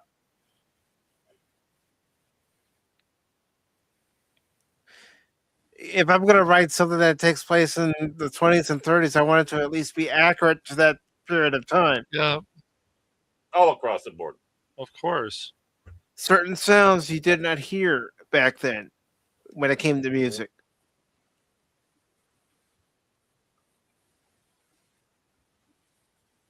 Ooh,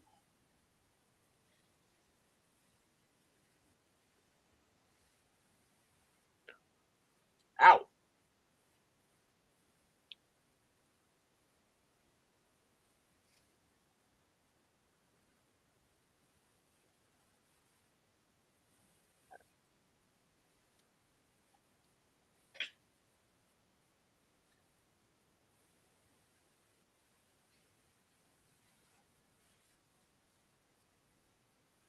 Yeah, yeah, man.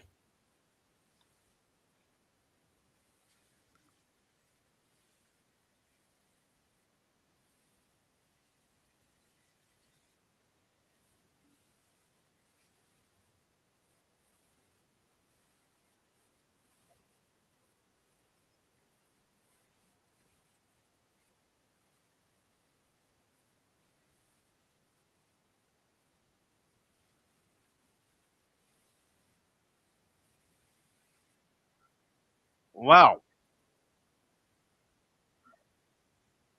That wasn't nice. Nah, he's not a nice guy. Nope. Shocking. Yeah, I know. I know. Cash is shocked. So shocked. Some nice guy.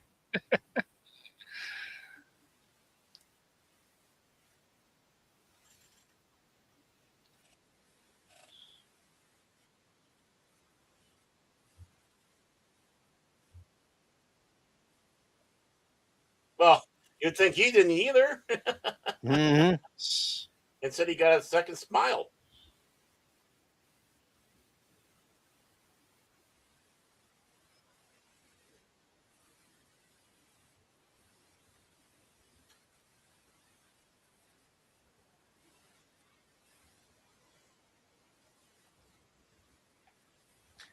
And again, there are parts where they're getting the music right, parts where they're Right. getting it too modern. Yep. Yep. And again, that's my big problem. Mm-hmm.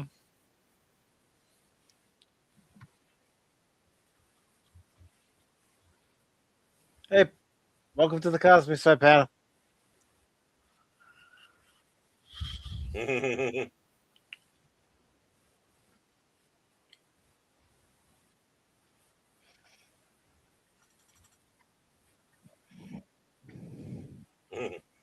Well, the problem is when people don't understand it. The music, when it's changed, it can take you out of the scene as well. So, Mm-hmm. Yeah, but listen to the banter though. mm-hmm.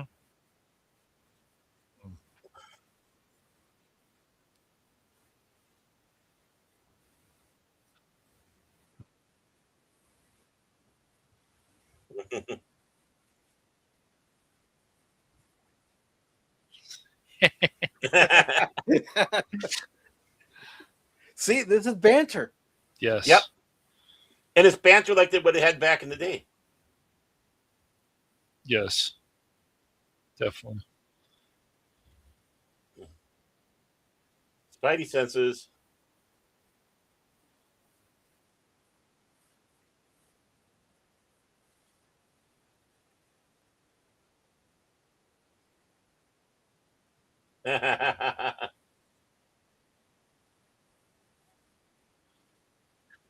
Sneaky, sneaky.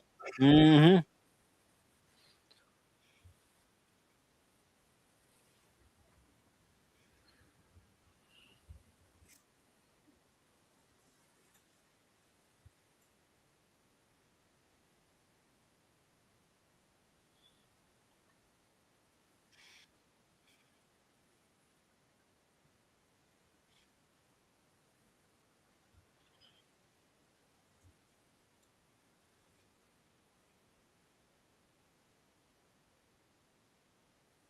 click, click, click, click, click, click, click, click.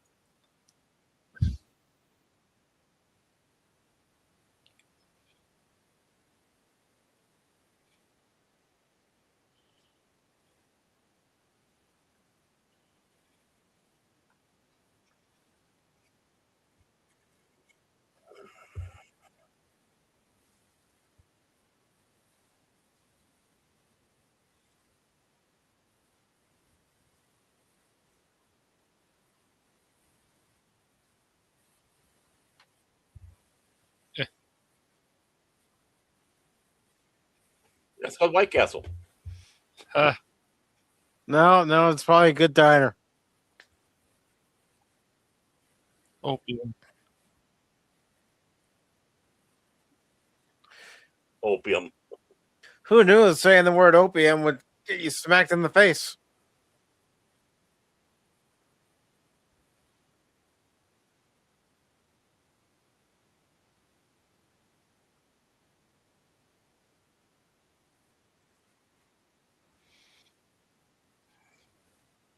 Hmm.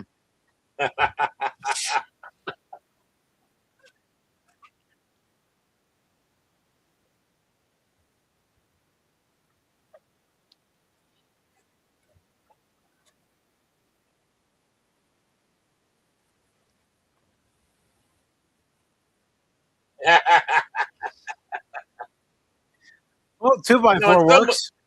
Yep. In some ways, this kind of gives me 89 feels. You know? Well, imagine if Batman 89 was released in black and white.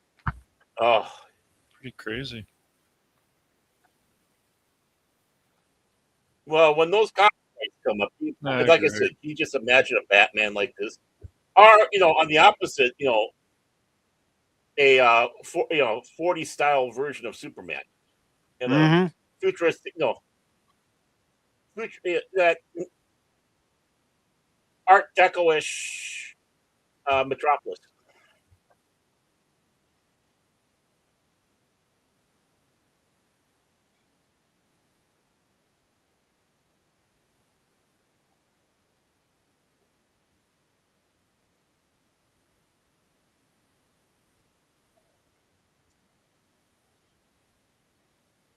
He's not having a good time, folks.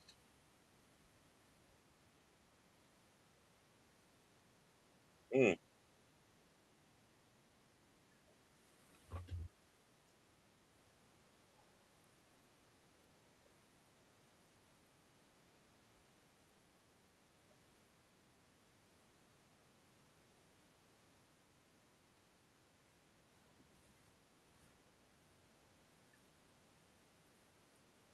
Wow, look at that.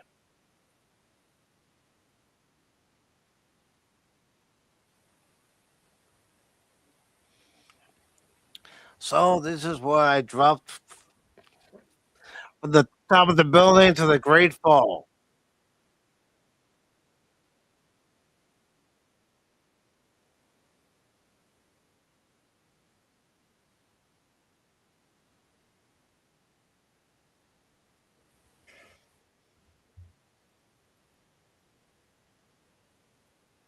Hey, they just are building that.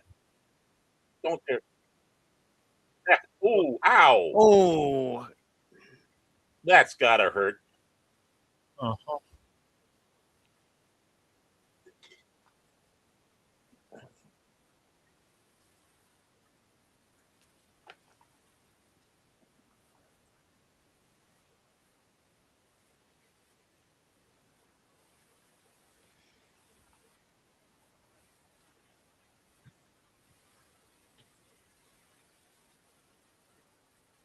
Oh, you should have sent them out You're after not you. dumb. Don't worry about it, Pat.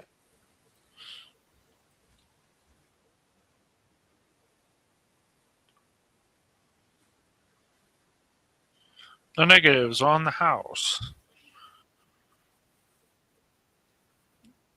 Yeah, come on.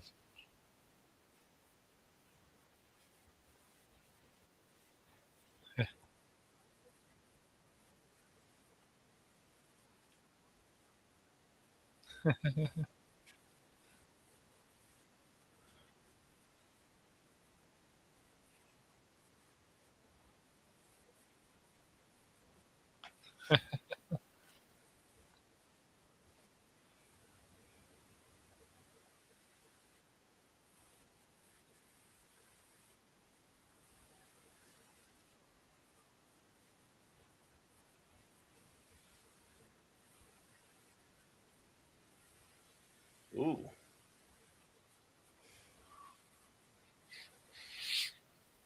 Of course.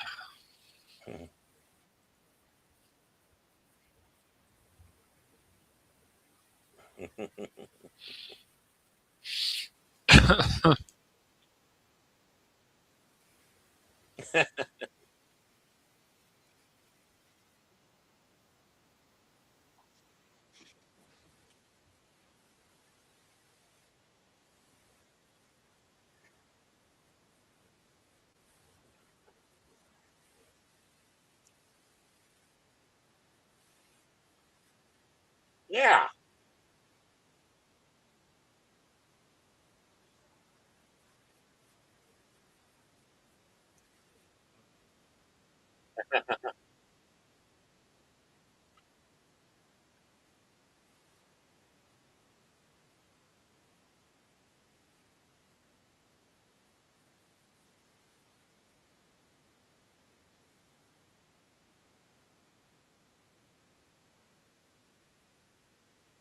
Mm.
All right.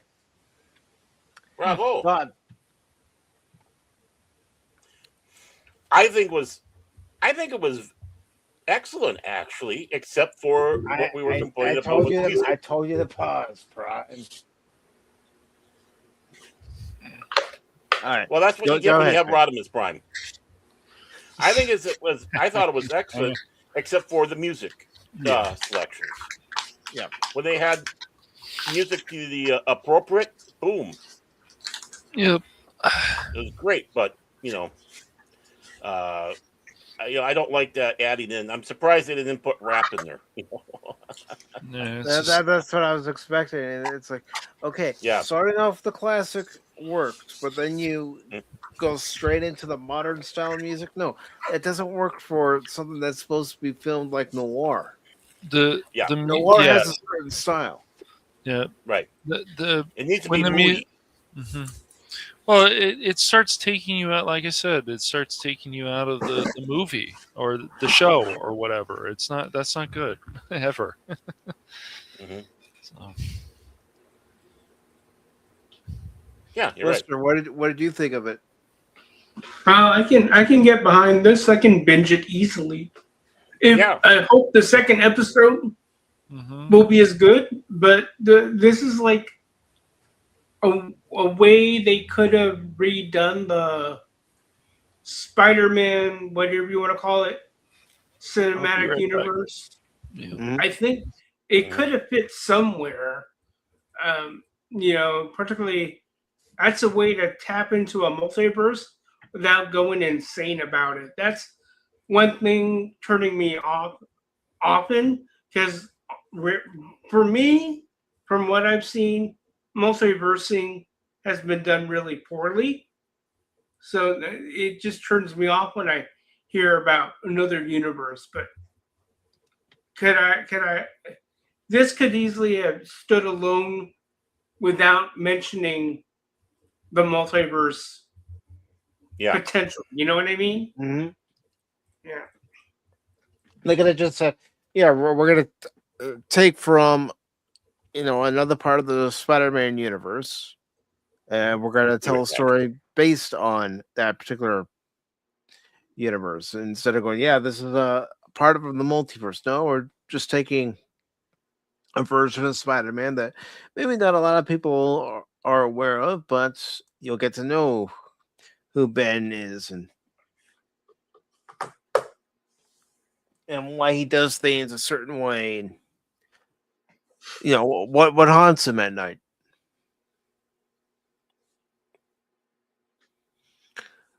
But my question to everybody now is, do you want to watch episode 2? I'd be down. I mean, does it have all the episodes or not yet? I think all the episodes are available. Let me take a look here. Because I know there's a series I've been following. It was like a reboot of the Pacific North Star, but it's trying to be as faithful to the manga as possible. And the animation, I know there have been some grief about it because it's a little too CGI centric, but I'm watching it, and the way they're doing it is they air each episode sequentially. It's like it's not all available. So that's why I asked. Yeah. All 8 episodes are available. Ooh. I mean, we're not watching all 8 tonight.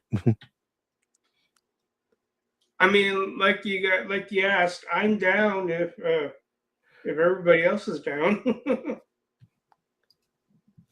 Cash, are you back?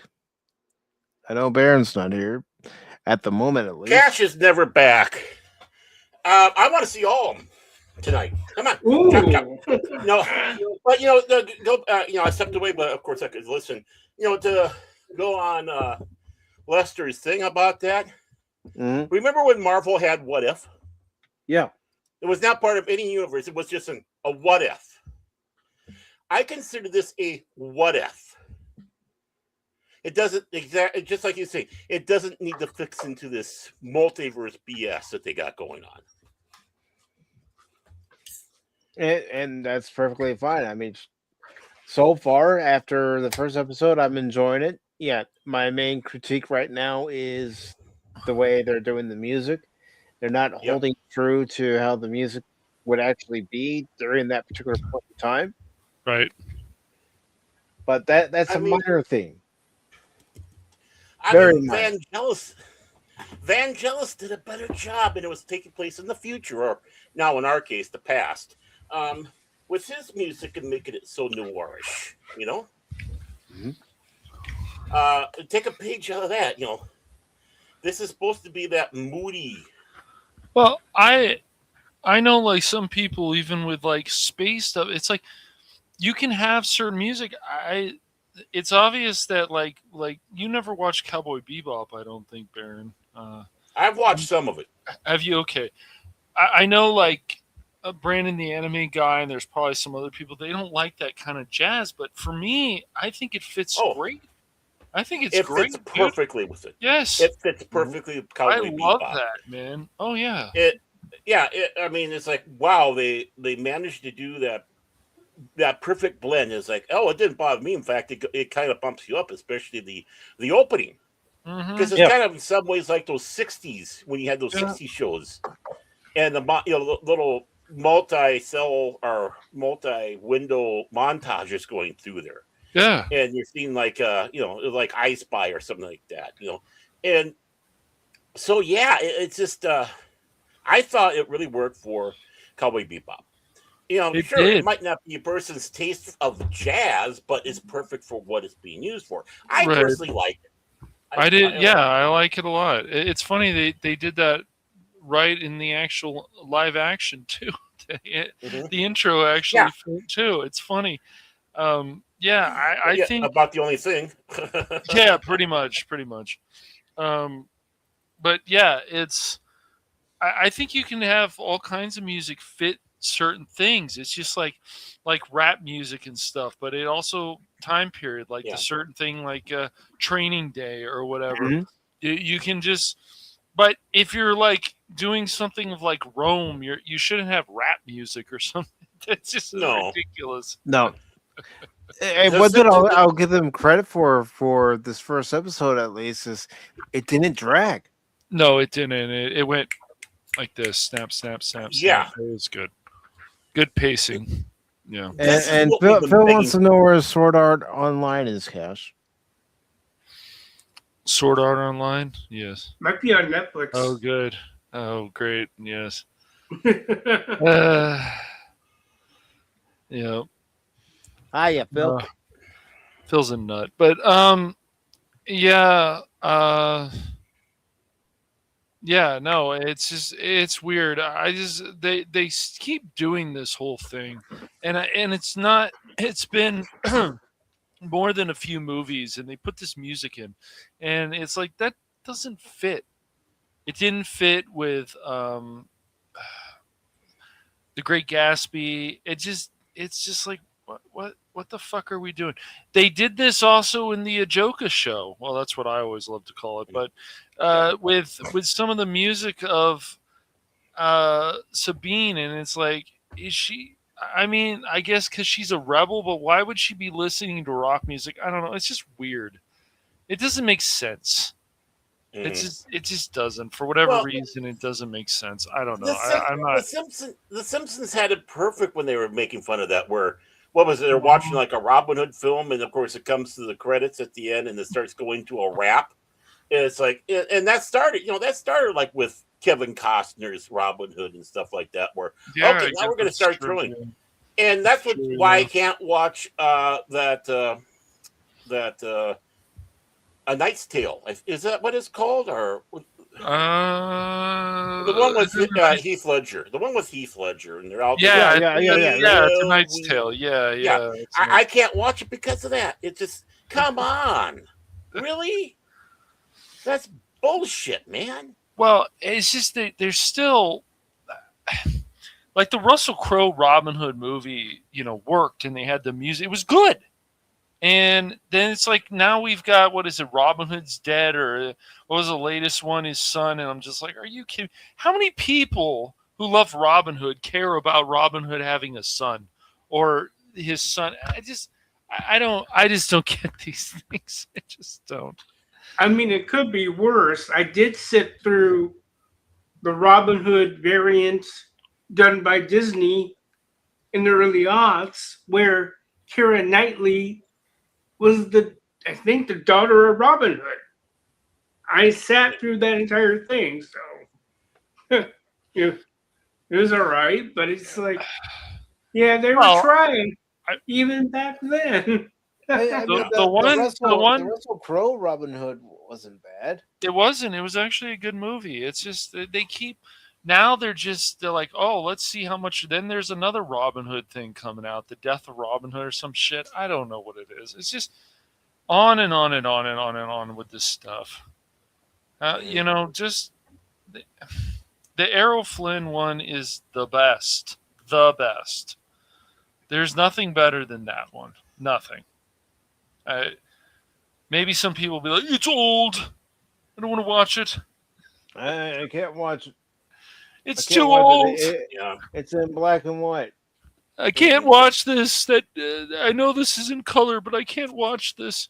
They probably feel the same way about that old, or like, I guess it's the very first Batman movie that was in black and white in the, what was it, 40s, I think? Something like that? Yeah. It was a serial. I don't know if it was Republic, but it was a serial.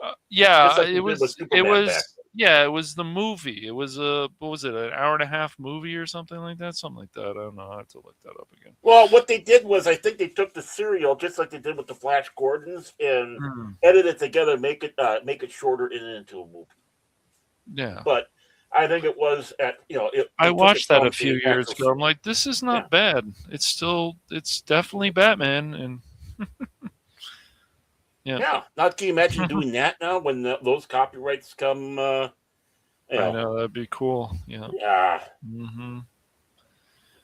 And Superman. there's nothing wrong with things that are black and white. It's just there are people out there like, I can't watch something that's black and white. Okay, I know that I can't. I don't get it. I don't get it. But they're Especially very when you're dealing with the war. they're very stubborn about their ways. They it's the same with the graphics. Like, oh my gosh, those graphics. Yeah, but what about everything else? Oh, it doesn't matter. The graphics. Okay. Well, I'm going to invoke it again. Blade Runner, right? Yeah, it was in color, but it might as well have been in black and white because it's just the darkness, everything that they had around it, and in some ways the tone itself. Yeah, exactly. Yeah, the lights kind of jolted you a little bit, but it was meant to. But you know, but the thing is how to have a black and white movie that's color? Blade Runner. Right. Well, that's why it's also funny, like, when I think of the cyberpunk world and people are like, wait a second, in the cyberpunk game and stuff, this is woke and this and that. I remember we talked to that. Were you there for that one time? You might have, I think you were there for, it was one of, at the time, Jace's friends or whatever. And it was like, dude, but this is the rules of the world. So you can even take a trans person like what they did in Cyberpunk and sexualize it because this is the rules of the world. Right. And if you don't, you can't say that this is woke, but there's still some people, this is woke because it's like, no. It's a degenerate dystopian. It's basically a society that's that has fallen in some ways. The have and have nots, and both are just as not degenerate, but both have their own perversity and work off of that. That's what that world is. And yes, you do have transsexuals or whatever you want to call all across the board. Is part of it. It's not that it's being woke, but you're taking a look at a world that is broke. That's so from woke to broke. That's what you look at it. So no, and it's not promoting it. Right. Yes, it's part of the atmosphere. How people are surviving. It's the same with Edge Runners. Did you ever watch Edge Runners? I saw about half of it. Oh, you should finish that, dude. That shit. I know. I mean, I always laugh when the guy's sitting there on the edge at the apartment complex with the mechanized fleshlight going. It's like, come on, right there in public. I mean, and that's a perfect example. It's a collapse of society. That's right. I mean. So just whip it out and do whatever you want. It's like San Francisco, but then on the other side, when you go to the Ivory Towers, that's like Harvey Weinstein. Right. Fair. Yes. Right. Yeah, I think all of Cyberpunk 2077 is taking place at a certain time period in San Francisco, if I remember correctly.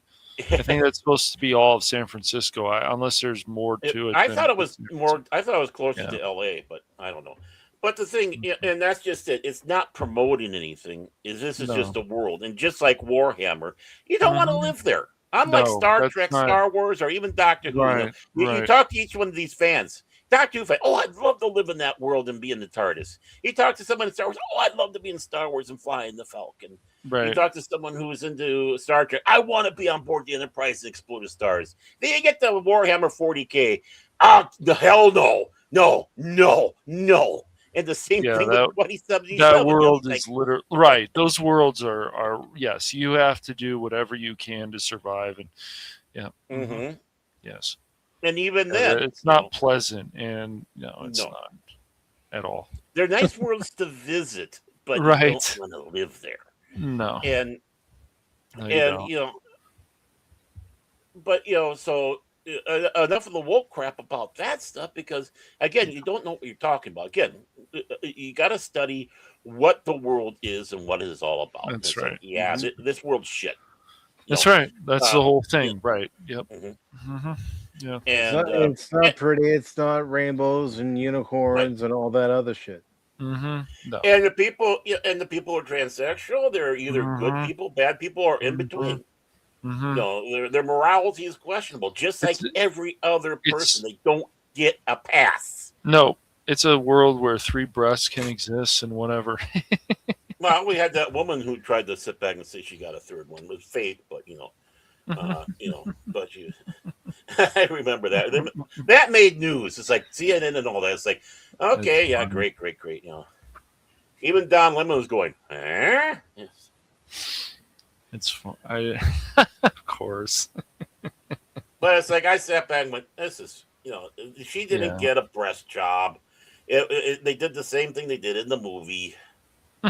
They put a chest plate on top of an ensign in engineering and let her try to tempt Arnie." Yeah, only this time she wasn't carrying hot chocolate and spilling it onto the captain. Mm. They should have kept her in Star Trek, damn it. They should have. Yeah, they brought the character back in Lower Decks, but I didn't watch Lower Decks. But you know what? I'm getting ready to watch with all of you. Episode 2 was Spider Noir. All right. Crew of 8. So sit back, relax, and we're going to have a full night ahead of us, folks. A full night. No, we can't do Yeah, I'm sure. Yeah, next Baron's gonna be all by himself. Yeah. I'm Rowan, so Rowan.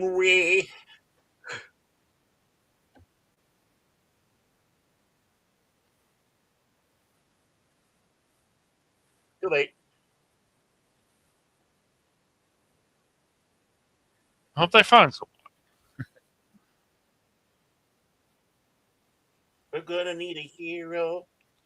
That's why they didn't start playing that. Evening, Anthony. Anthony.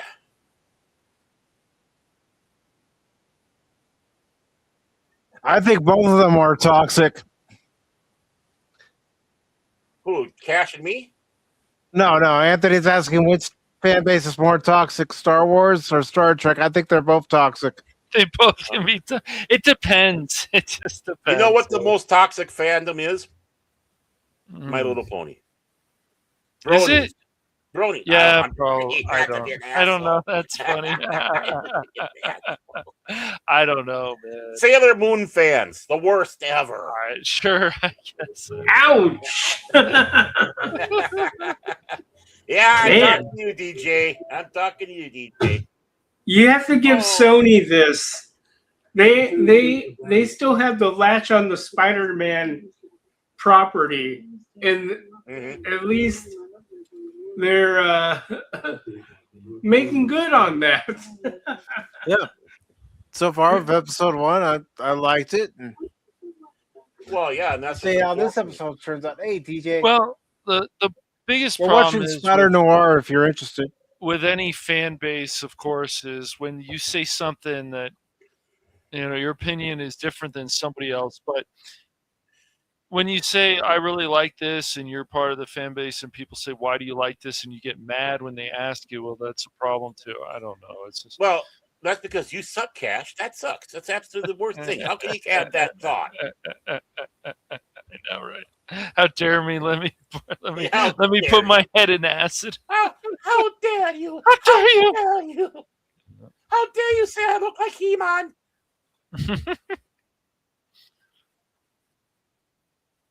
Oh, I love this banter. Yes. Yeah, but Anthony, and they got that right with the noir. They got that right with the noir, that interplay. So far, after episode 1, Spider Noir, I keep wanting to call it Spider-Man Noir, but Spider Noir is not bad so far. I'm very pleasant. I'm happy. I already found something. I found something in 2026 that's good. Oh, you know she is. She's a femme fatale. Mm-hmm. She's a dragon lady. She's trying to get information just like Ben is trying to get information. Mm-hmm. Just like Noir, it's a chess game. Oh, there we go. There we go. Yeah. Oh, jeez. They like their coffee strong back then. Oh, yeah. In between.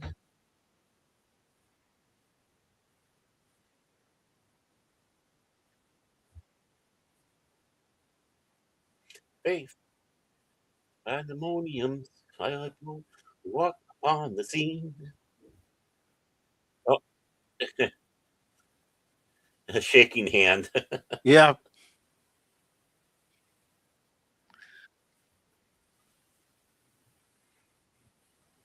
Ooh, boo. Canadian Spider-Man? Huh. Or is it Anchor Canadian? Our comic relief crusader. Or it could be Fat Steven. Oh, yeah, Fat Steven. No, speaking of Steven, I did see a tweet from him, and he's liking this series so far. He's on what? He's liking this series so far. Oh, I would be surprised if he didn't.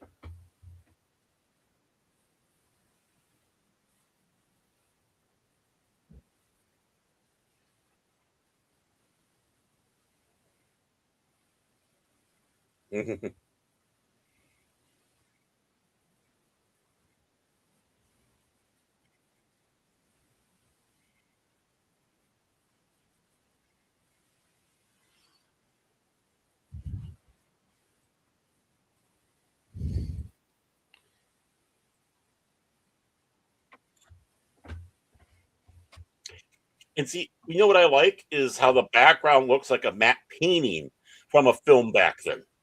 Mm-hmm. The little subtle touches that they're doing to make it look like, your typical noir film, right, are nice. Yeah, the genius of the special effect is it doesn't look like a modern special effect. And bravo. And Anthony says that he watched this episode. He got a feeling of the video game L.A. Noire, and can't remember the name of the comic book movie. I think it was Quentin Tarantino that did it. Was black and white. Well, there was Sin City that was in black and white. Yeah, Sin City that was Frank Miller. Yeah. Bruce Willis and who else?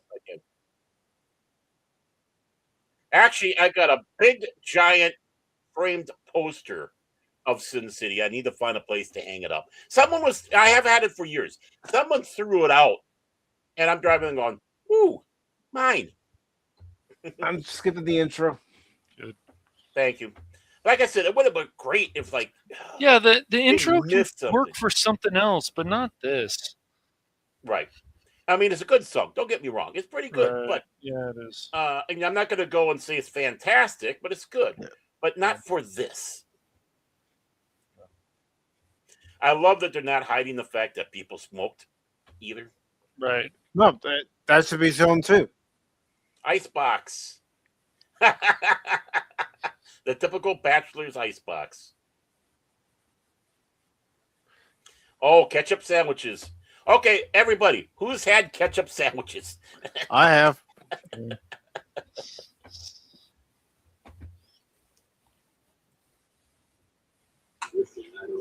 I think I have. Yep. But I just, yep. What I'm saying is I just need to sit with it. That's all. But if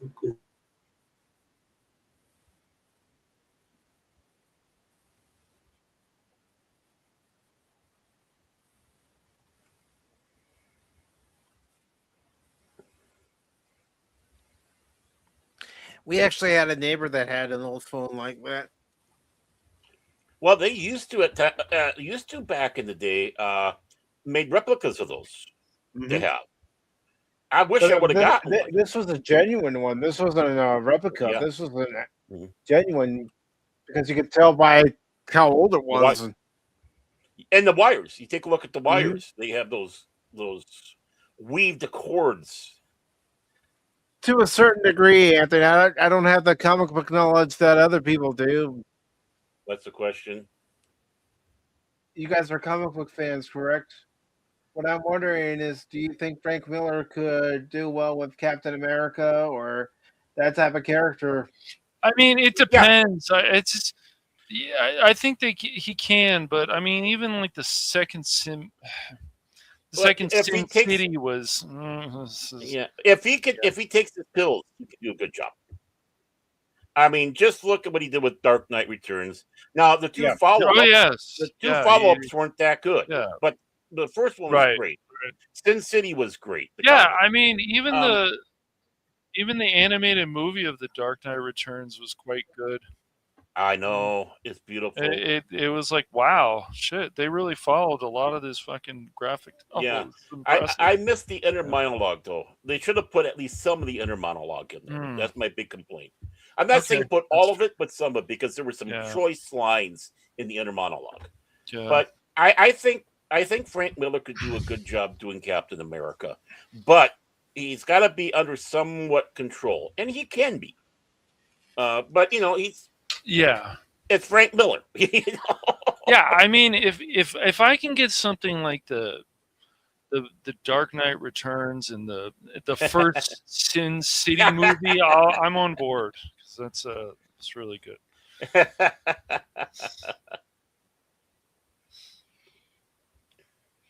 I mean, remember, he was writing RoboCop 2 and was let go. Yeah. That's I think that's probably the reason why RoboCop 2 suffered. Oh, I'm sure it did.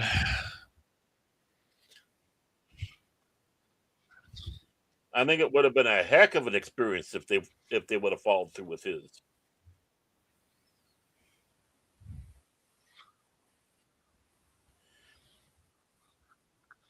They should have grabbed him for the third Batman film. Mm-hmm.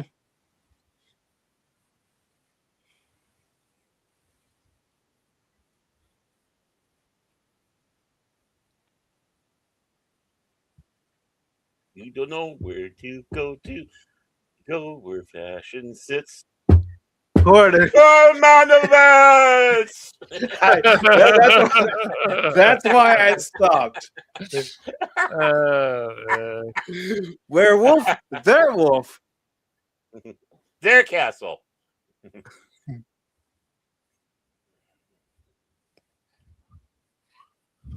Delicatessen.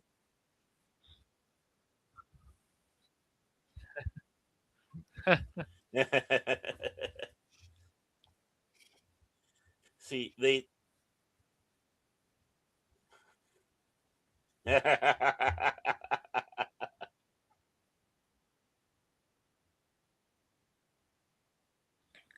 You know who the actress kind of reminds me of a little bit? Playing the secretary? Kathy Bates. Yeah. Yeah, I can see that. Yeah. You know who else she kind of reminds me of? Who? The one that helped the doctor out on Northern Exposure. Mm-hmm. Trying to remember.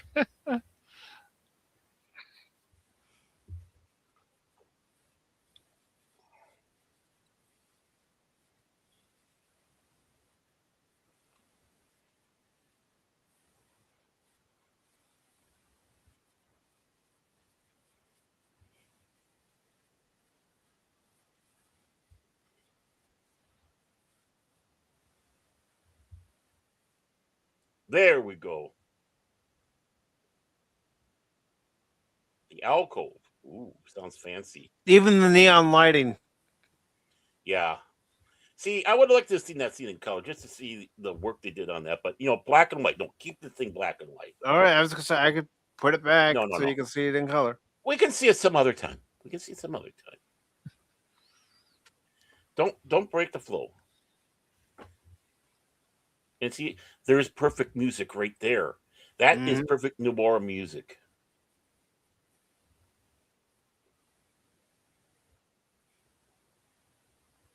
Yeah, for this show.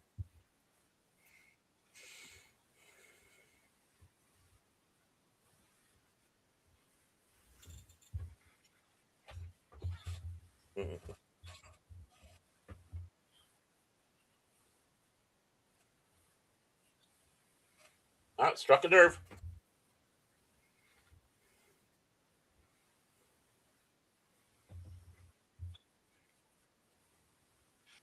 But you're right. Nicolas Cage is trying to talk how they talked back then, and yeah, it doesn't feel forced or anything, which is great. Yeah. Well, I would hope from an actor like Nicolas Cage, he wouldn't try to force it. No. Well, you got to remember who he's related to. The Coppolas. He changed his name so he could try to get into the business without writing on the name. So, look at The Godfather and the stuff that Coppola did. Yeah. Mm-hmm. and of course his love for all this stuff, comics, noir, stuff like that. Yes. It's perfect for him.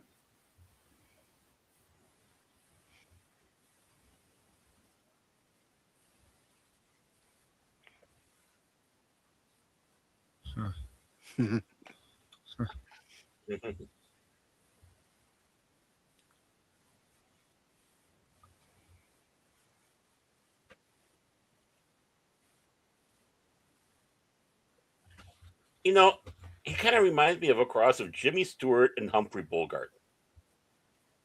Yeah.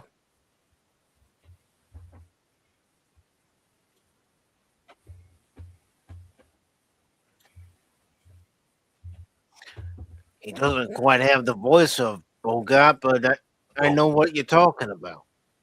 Right. But there's a tonal inflection like Jimmy Stewart had too. Mm-hmm. It's like he's not copying; he's doing his own. But you can see the inspiration of how they talked in the movies. Of course, Jimmy Stewart. Well, see, no. See, he's more like that. But the tonal sound that he has is kind of like. Mary, I don't know if we should do this, Mary. That's great. That's the best I can do for Jimmy Stewart. But you're the one that suggested this back door. My Mary, I was drunk at the time. It was a figure of speech, Mary. A figure of speech. Here we are ruining the classics. Well, it doesn't hurt that I really don't like It's a Wonderful Life. But, Ooh.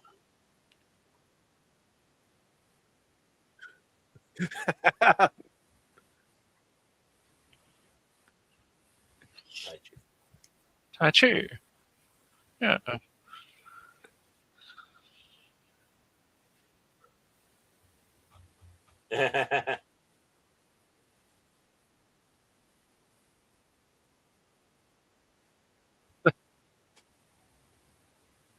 Ow.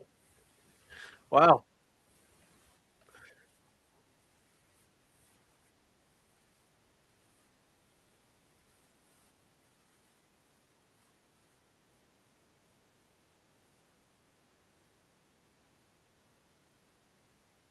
Ooh. Hey, they're going for a ride. Over the Brooklyn Bridge.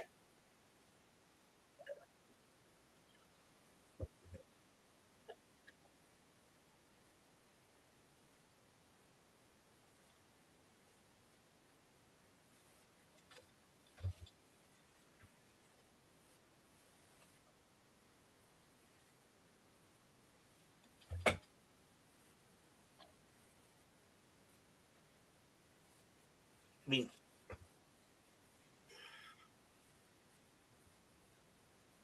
what? He don't know nothing. I mean, he don't know nothing. He don't know nothing. He don't know nothing.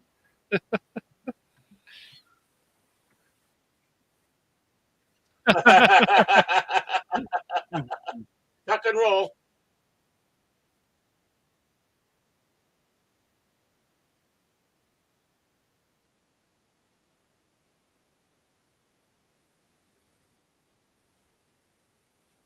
That's it. He jumped.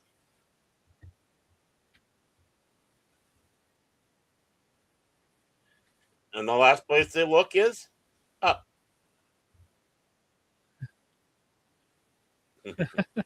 You guys are the dumbasses. You're not even looking.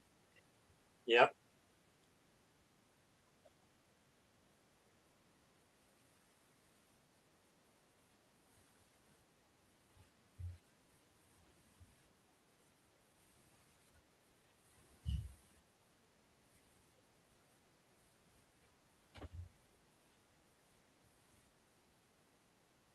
A rising tide.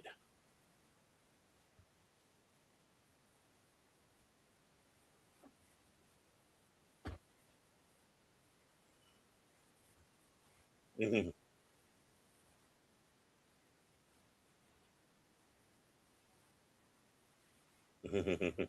It looks like a good daily sandwich.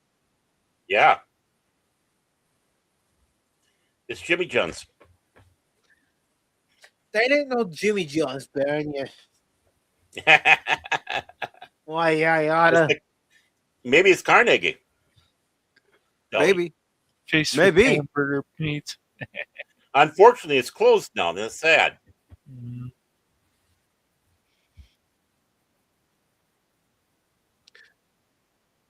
Well, I can get behind that.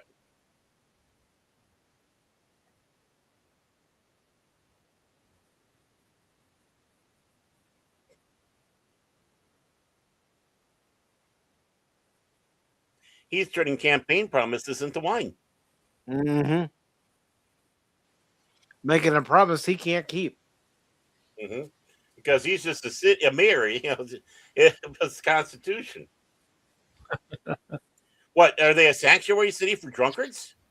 I don't believe they had any of that kind of stuff back Nope. then, Baron. Nope. It was Baron Orman Tagge.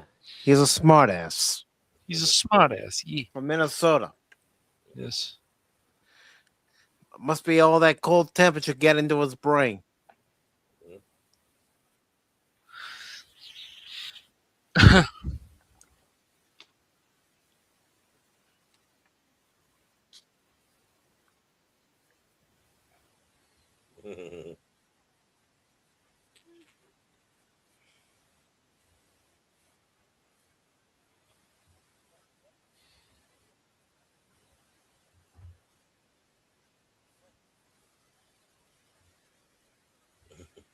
Like you got. He's using her as a pawn. Yep.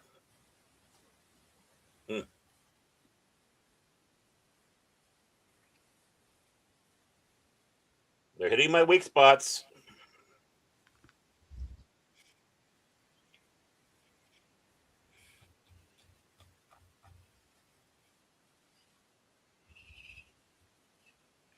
Manners, who would have thought? The hell you say?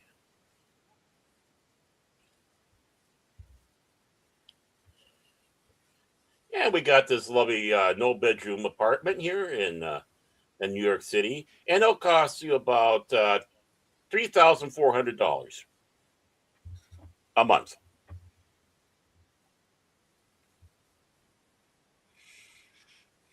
Cash, you want it? Sure. No. There's a Well, catch that is roomy. involved.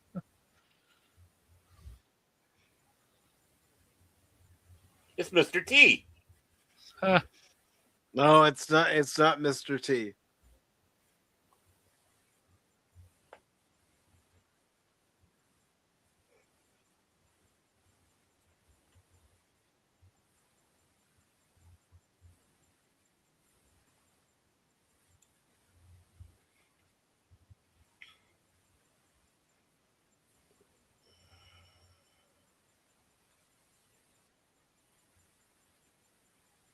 He almost sounds like Ted Cassidy. Mm-hmm.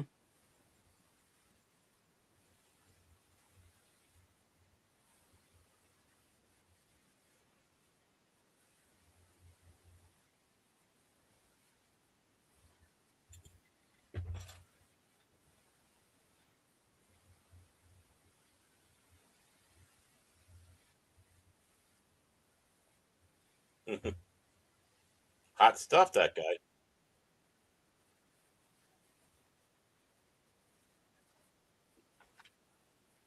Nope.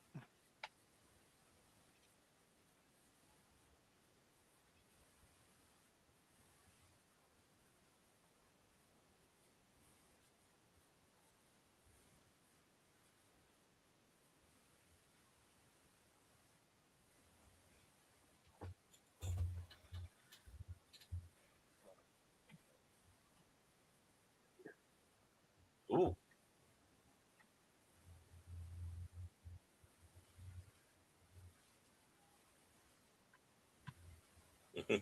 Tip of the hat. And it's not cringy neckbeard. No.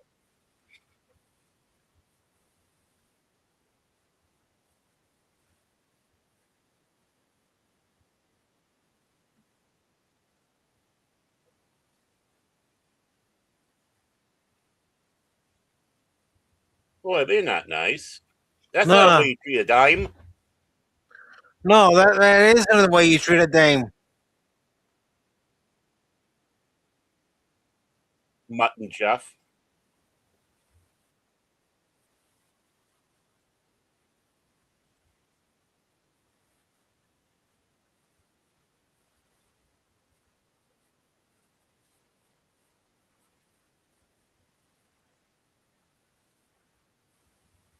Wow.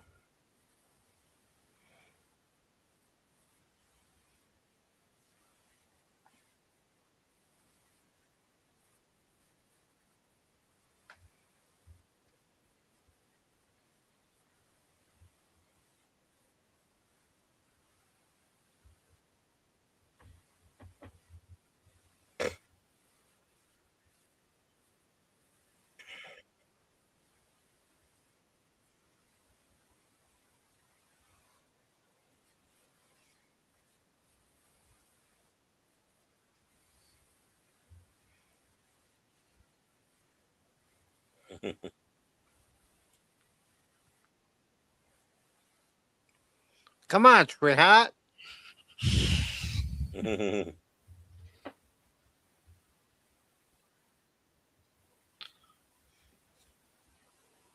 Even how he sits.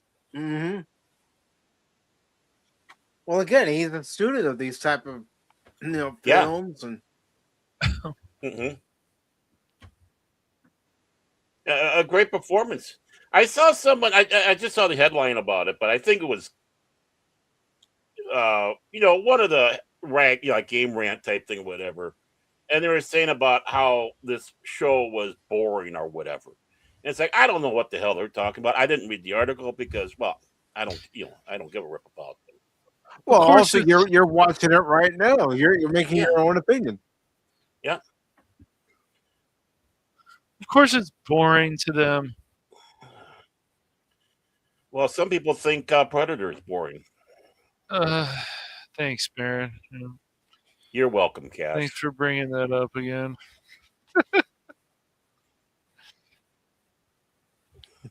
I love how he. I'm liking this, man. Yes, it is. But Game Rant's the same kind of people that would give Mixtape a 10 out of 10, I'm sure. Mm.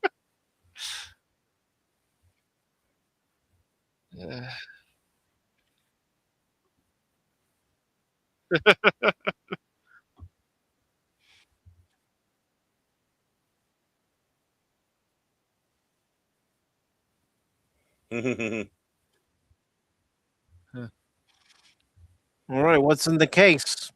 Wonder. There you go. The return. Yes.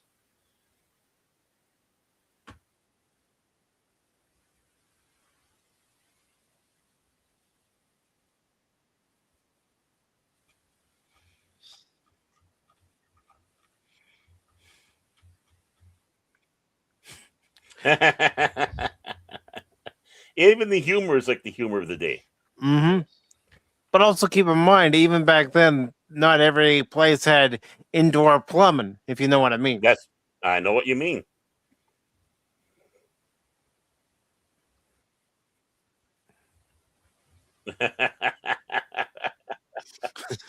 I mean, and that's You just how figured they it had now, it back then. Yeah. genius. And that it's straight out of the humor of the day. Yeah.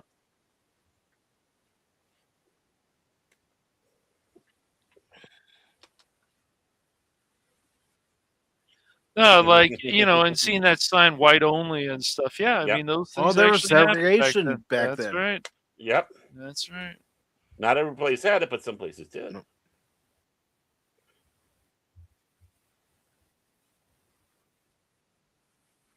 The old Yep. shoe in the door. Foot in the door.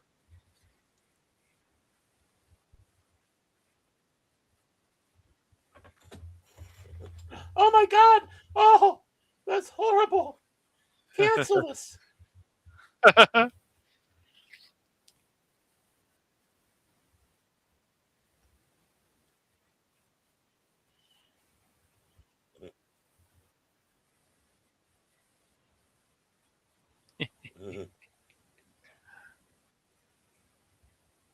Even the way they made her look, she looks like she's actually from the 30s.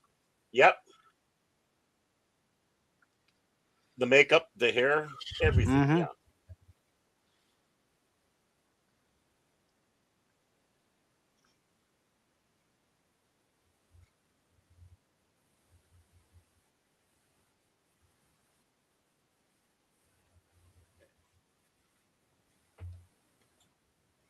Yeah, she don't care.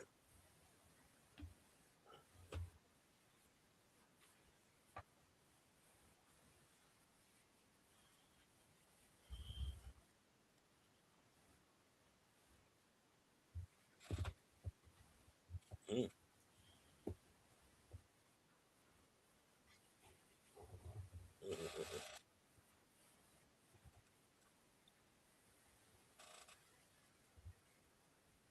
Is he now? Is he?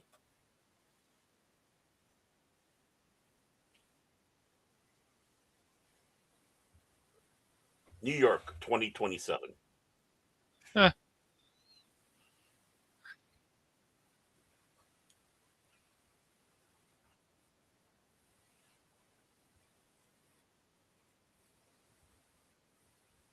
Huh?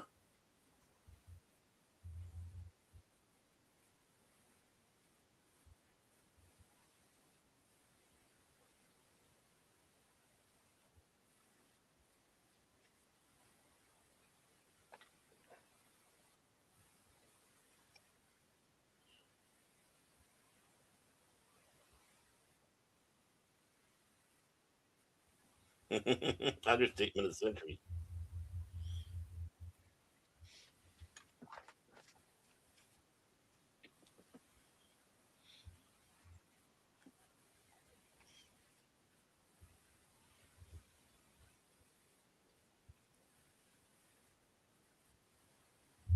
Mm.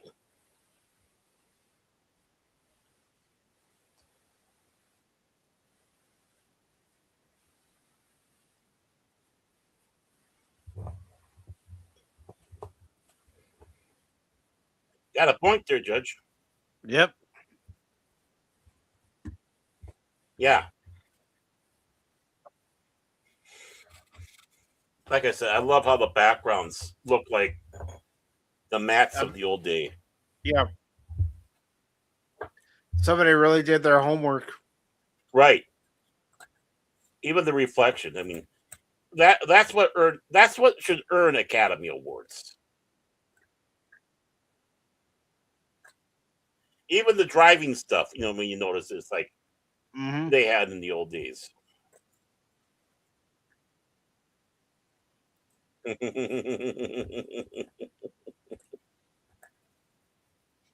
I did that to you and Cash, and you guys just laugh. Yeah.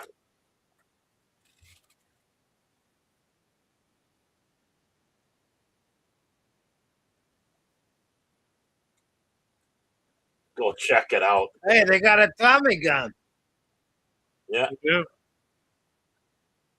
The Chicago Marbles of the Year.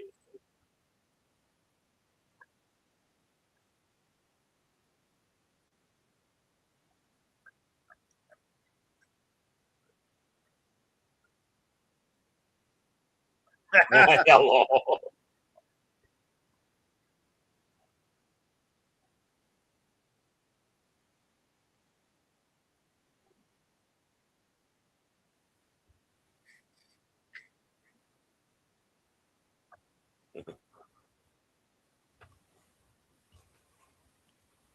Yeah, the show is so boring, Baron. Ooh. I'm bored. I'm not bored. I'm enjoying it. Ooh, I love it. Get over here. Get over here.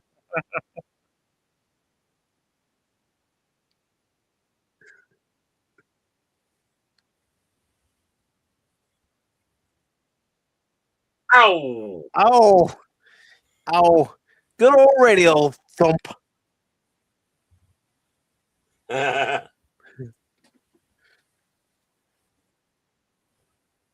Which were worse, the Irish or the Italian gains back then? Ow.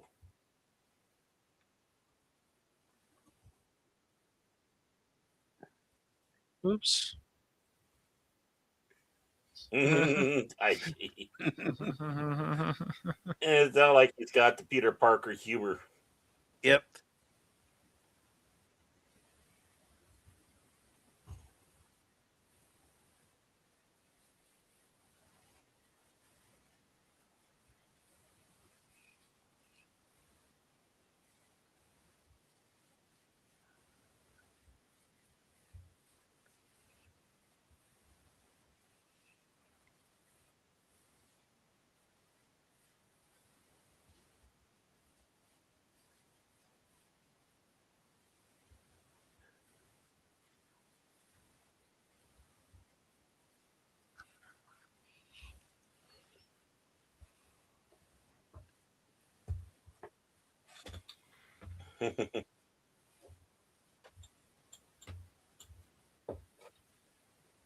Ooh. I like that.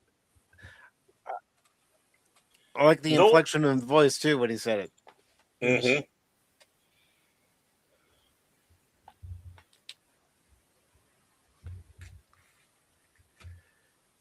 This is no wussy Spider-Man. No. Or should we say Spider? Spider, yeah. This is if Cash took the role. He found out somebody was on his lawn. Possibly. You step on Cash Money's lawn again, I will find you, and I will. I will hunt you down. I mean, and I will find sure. I could see myself in this role. Why not? Yeah.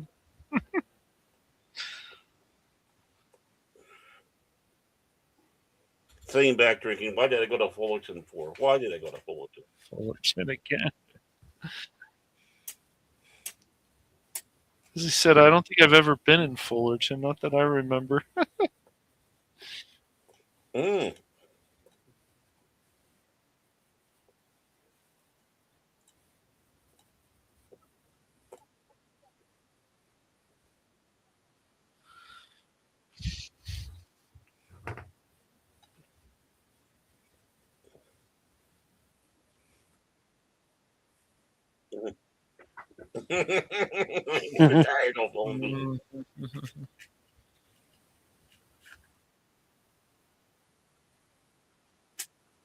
Cry me a river.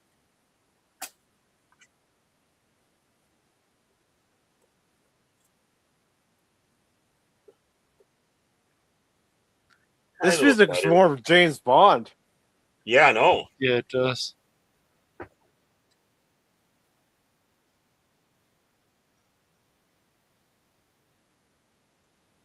Mm. Bravo. Bravo. How long are each episode? Damn Oh, it. without credits. Okay, 40 somewhere around. Yeah, about 38 minutes there. All right. That's Yeah, not 38 minutes. Yeah. Pretty good. Bravo, bravo. No, They're doing it right. Pause. Do not give in to Baron's whims. Baron's whims. Yeah. Well, we're not watching 5 more episodes. No, today. exactly, man. Dude, that's Baron 6 more. for, it's like, 6 more. It's 8 episodes total. 8 total. We only seen 2. Yeah, that's right. Well, you got to save 1 episode at least, Baron.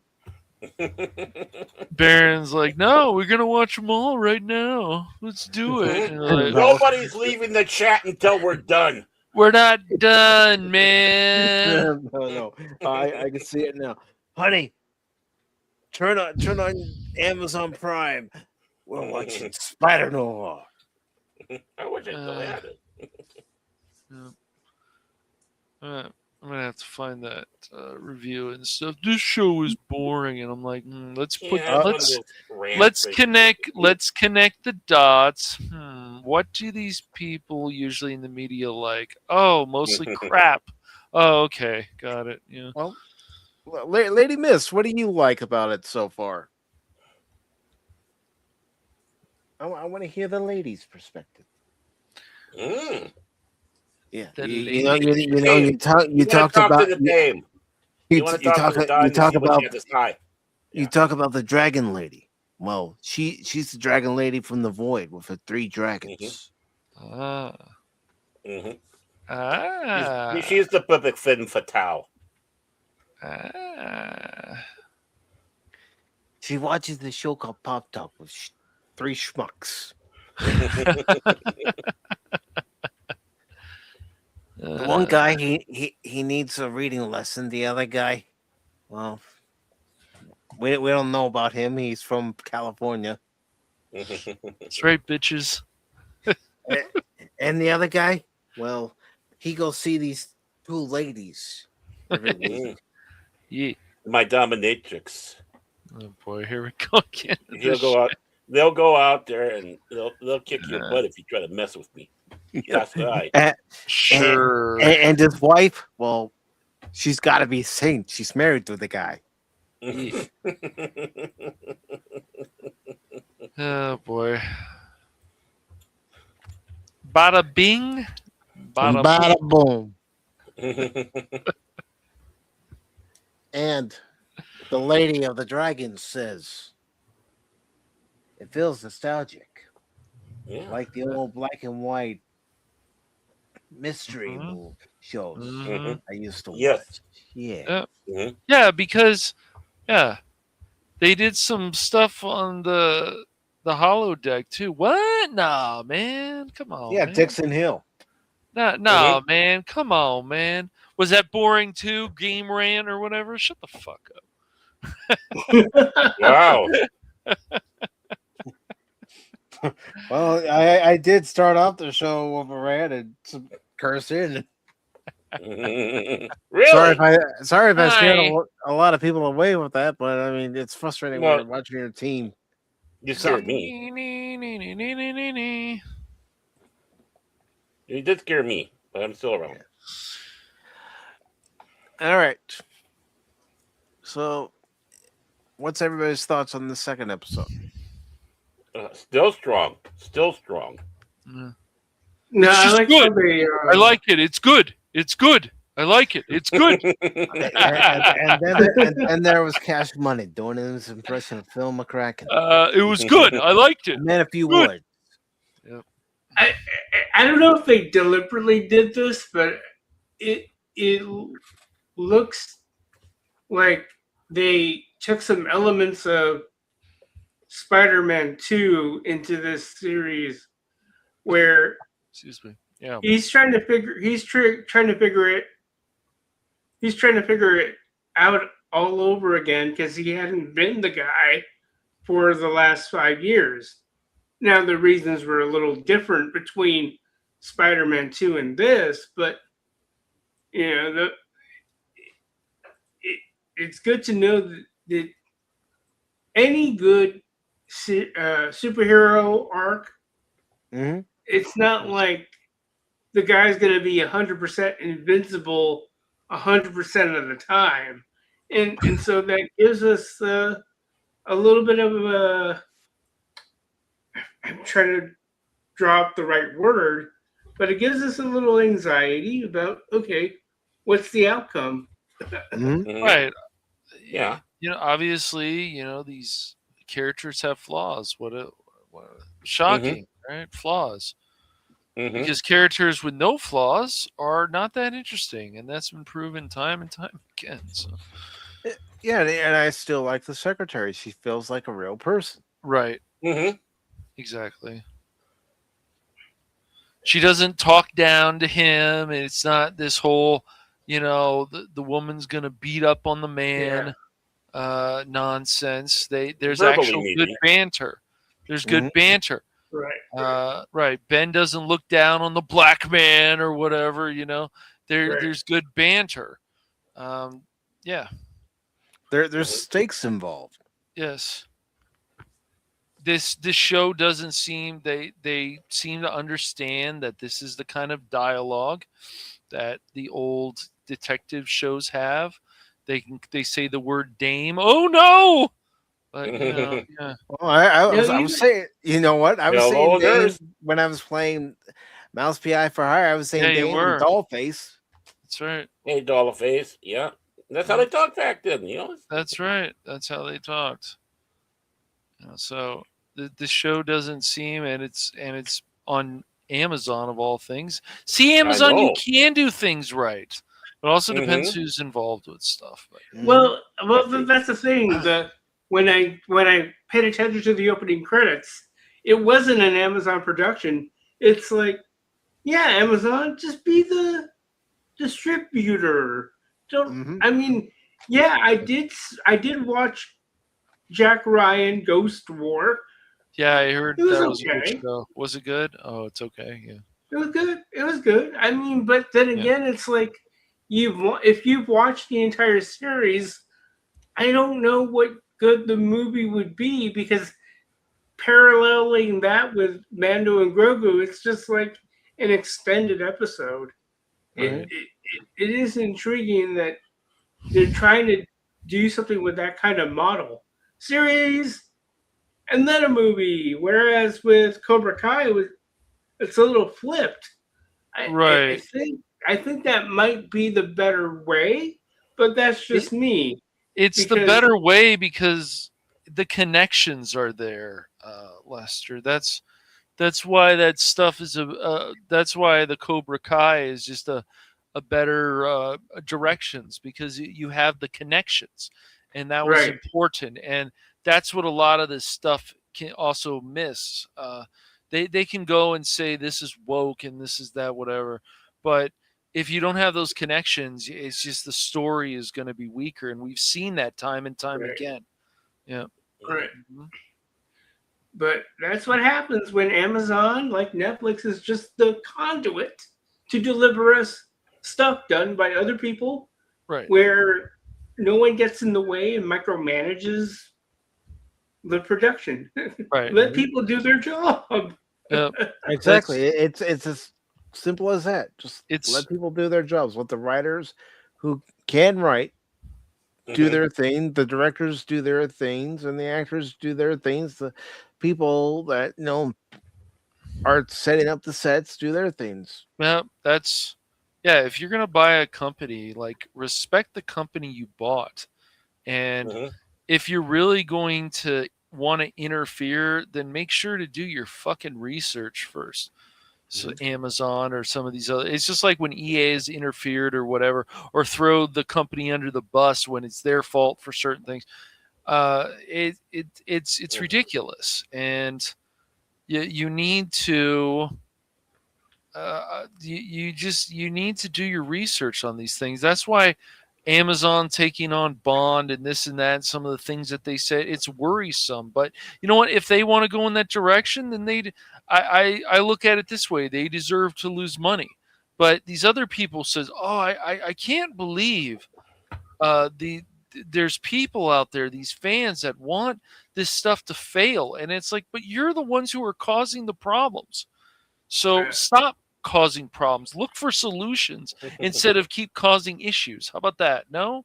All right. Well, isn't it interesting, because I don't know if I don't know how long ago people have known the insider baseball when Disney was actually intelligent, because I only knew of the art of the subsidiary in one aspect of my life, but understanding companies like Disney back in the day had all these subsidiaries to protect their chief identity, which is like, okay, you, Touchstone, here you go. Miramax or whatever other subsidiary, here you go. You got your identity. You do what you do. And plus, you had Buena Vista TV. Going away from especially. Go ahead. You had Buena Vista TV, Buena Vista, which took care of their television. Buena Vista. Oh yes, okay, that's thank right. you. Thank you, Mr. California. He's right. I know he's right. But you're wrong. What I'm trying to draw on You're is wrong. this monopolization. It's like, okay, do you merge to consume and do away? Because that's what it seems like to be the case with a lot of these acquisitions. You just buy them to kill the other company, like Disney buying the Fox stuff. I remember hearing about scuttlebutt that Disney is squatting on a butt ton of content from the Fox library that they refuse for whatever reason to unearth. Because they're idiots. That's why. Yeah. But why? What is like? Okay, why? If they own Fox, if my understanding is right, yes, they let Fox coexist. Right. Even it's kind of funny when you look at the dynamics of cable news, which I don't really watch nowadays, but there are certain things I do watch. They let them coexist. Like they're putting a false air of competition. It's like, dude, you're under the same umbrella. Right? Like people talk about, like, it's funny how when I watch Gutfeld, one of the few personalities on Fox News I do follow because he's infotainment to me. But, you hear him ragging on the likes of The View, but they're under the same family, are they not? Am I incorrect? No, on that? they're not. No, Fox News is a little different than 20th Century Fox. Oh, really? Okay. Or Disney ABC. That's under ABC. Is the okay. Yeah, because when Disney bought 20th Century Fox, they did not buy the complete Fox Corporation. No, they would never do that. They would be crying in their sheets or whatever for days and days and stuff, and their fan base would be crying too. Yeah, that's why it's now called 20th Century Fox no more. It's what 20th Century something, I don't know.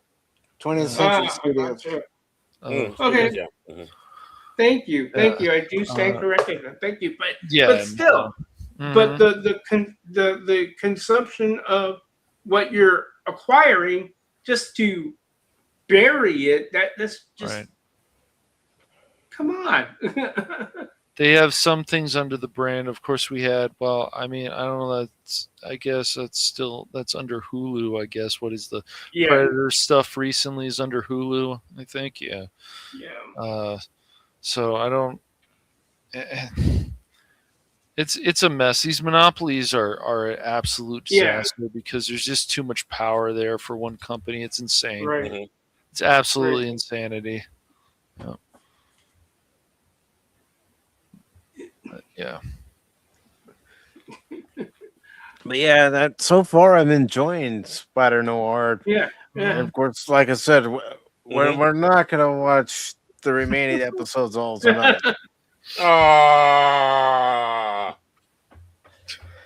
But I want to ask those of you who are here: would you like to continue it on a special live stream? Ooh. Yes. It'll still be under the Pop Talk banner, but I mean, we can't do it this Sunday because we're watching the Two Towers extended edition. Amazon. Yeah. What about next Wednesday? Yeah, I'd be down. Okay. Yep. Anyone else? Those in the chat, do you want to continue Spider Noir next Wednesday? Do it. Come on. You know you want it, chat. You know you want it. The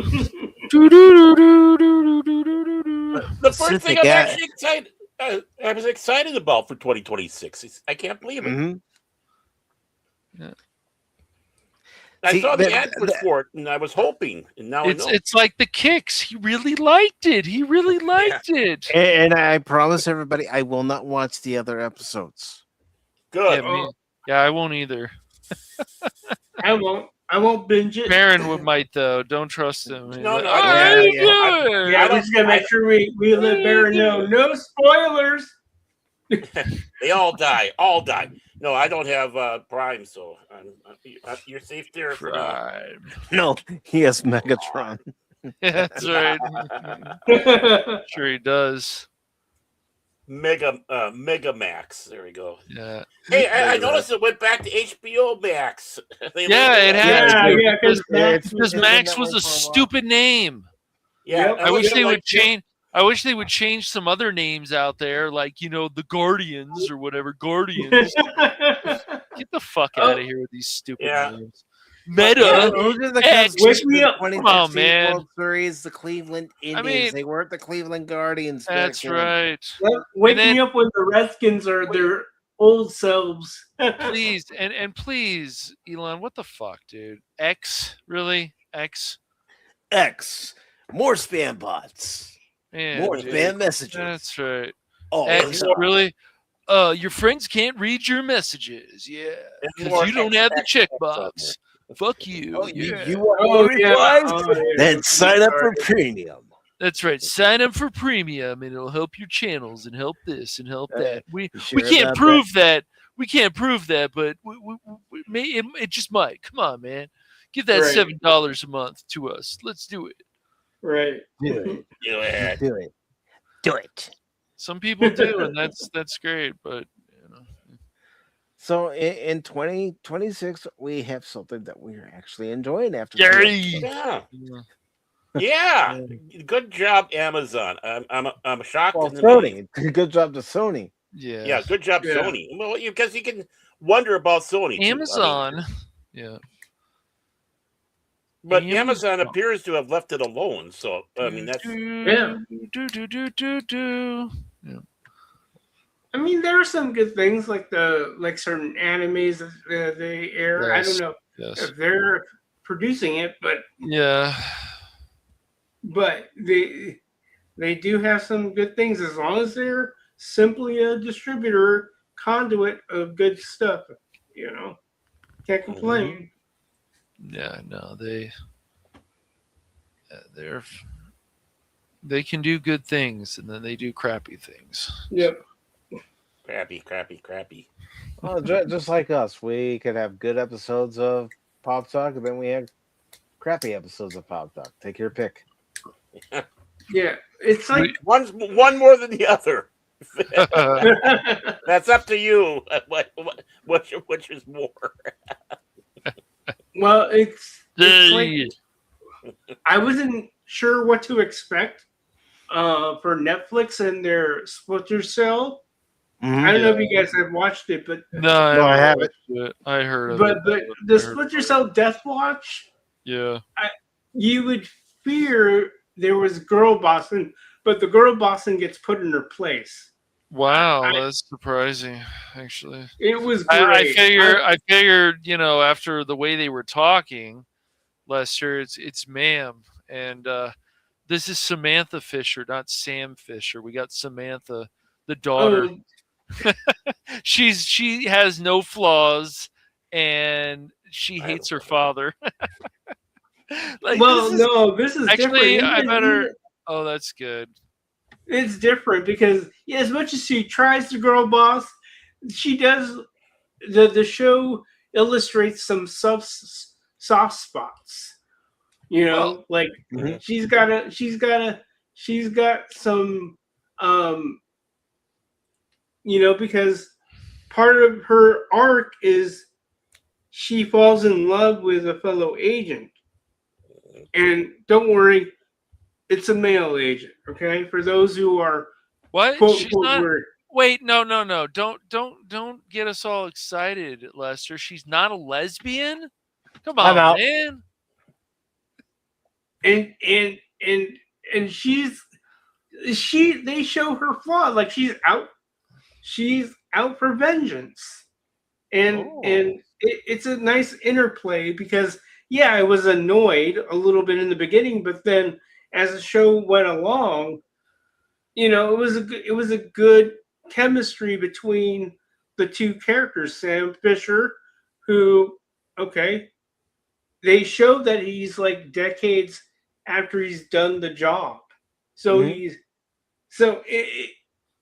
I was kind of hooked. I don't know about you guys, but I may not have played Splinter Cell at all. I do have a copy of the game, but with a lot of us gamers, we have a lot of games to go through, right? You've got to play the Splinter Cell Spaniard.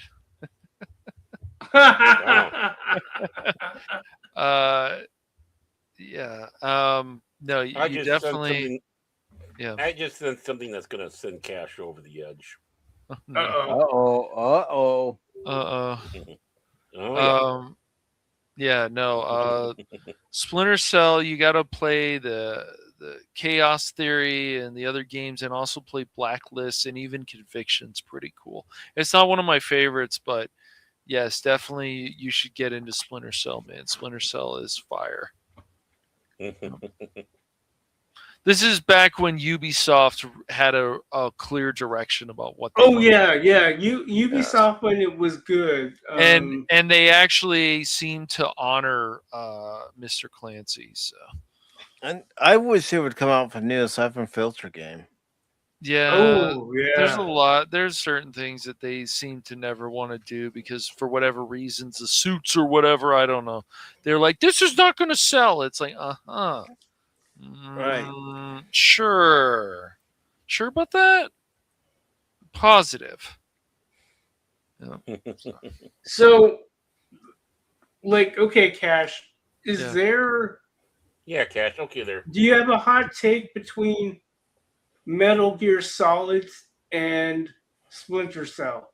I would figure they are a similar game type, are they not? Or are they? To some extent, yes. Sam and Metal Gear, they're different. They're definitely different characters, but yes, they're both stealth games, but they it's a different situation. So, what about Sam and Ella? I hear they opened a cafe somewhere.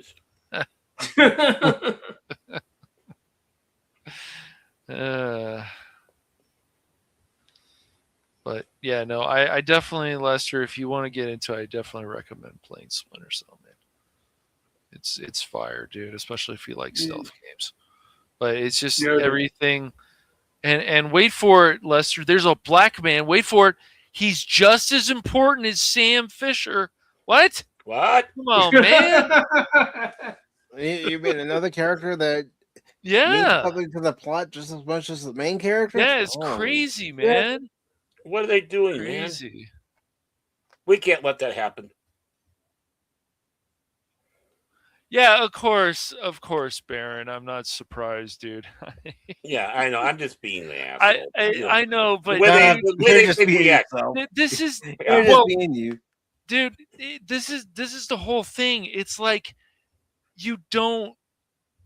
Since you sent that, you don't change who Bond is, and if he's younger, I would believe he's even more cocky than more being arrogant. older. Exactly, and so they won't allow him. They won't allow him to do that. But that's all. It's whatever. Wow, he's holding back. I'm surprised. I am. I'm going to hold back. I think I took off thunder in the beginning of the show. I'm going to hold back. So yeah. I was going to say it's your turn now. So it's just I can't say what you need to say. You can't. What happens is nowadays when people send you stuff or whatever, and you go, am I supposed to be shocked? And then what the media does, of course, they go, I told you, they're misogynists. They hate women, of course. Yeah, of course. They're transphobes. They're this. It's like they should be pregnant, barefoot in the kitchen. Damn it. Right. Exactly. And who gave them the right to drive? Right. Please send all hate letters to Barrett over Tagge. All I wanted is for her to be in the kitchen and make me a sandwich. And she didn't do it. Sandwich. Yeah, Barrett, dude. Where's my sandwich? Or you know what? And it's really funny now because of how society is about stuff. Well, what if the wife makes a sandwich for the husband? Wait for it. And the husband makes a sandwich for the wife. Or she makes a sandwich for the husband and he gives her a foot rub. There you go. Yeah. There is terms to these negotiations. And what do you want in return for me making you a sandwich? Oh, by the way, for those who have Prime, if you haven't checked it out, Game Changers, the documentary series. I don't know if Mike's already watched it, but No, I haven't. I've I heard of it. binged it. Good stuff, Okay. fun stuff. I've been nerding out on a lot of these video game documentaries. Um, You've like Game watched Changers. you Yeah, go watched ahead. back in the day King of Kong, right? You watched that one? I haven't, but I shall. King Oh, of you Kong. gotta. Yes, you got to watch that, especially that part where that guy says, "I became a referee for video games to get females." It's so fucking funny.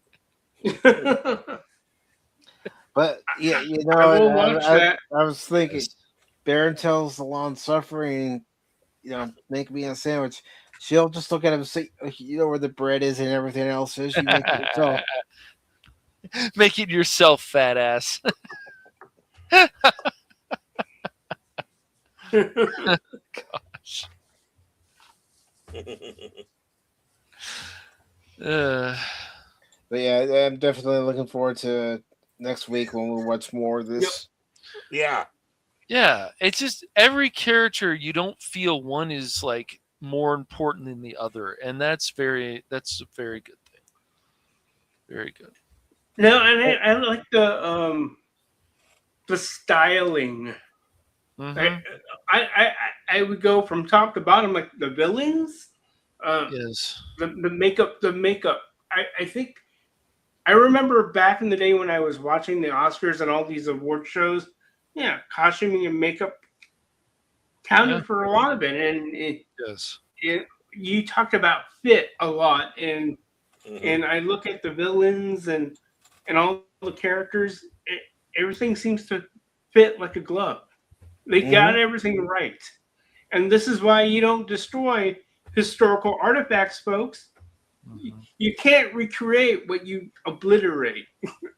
No, because even the manufacturers and the way everything was manufactured for, the older lights, in particular, the lamps and everything, nobody can make that stuff now. Nobody knows how to make that stuff anymore.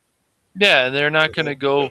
They're not going to go back and do research because what they do and the technology we have now is the best. And don't question the almighty Hollywood and whatever and how great they think they are all the time. So yeah.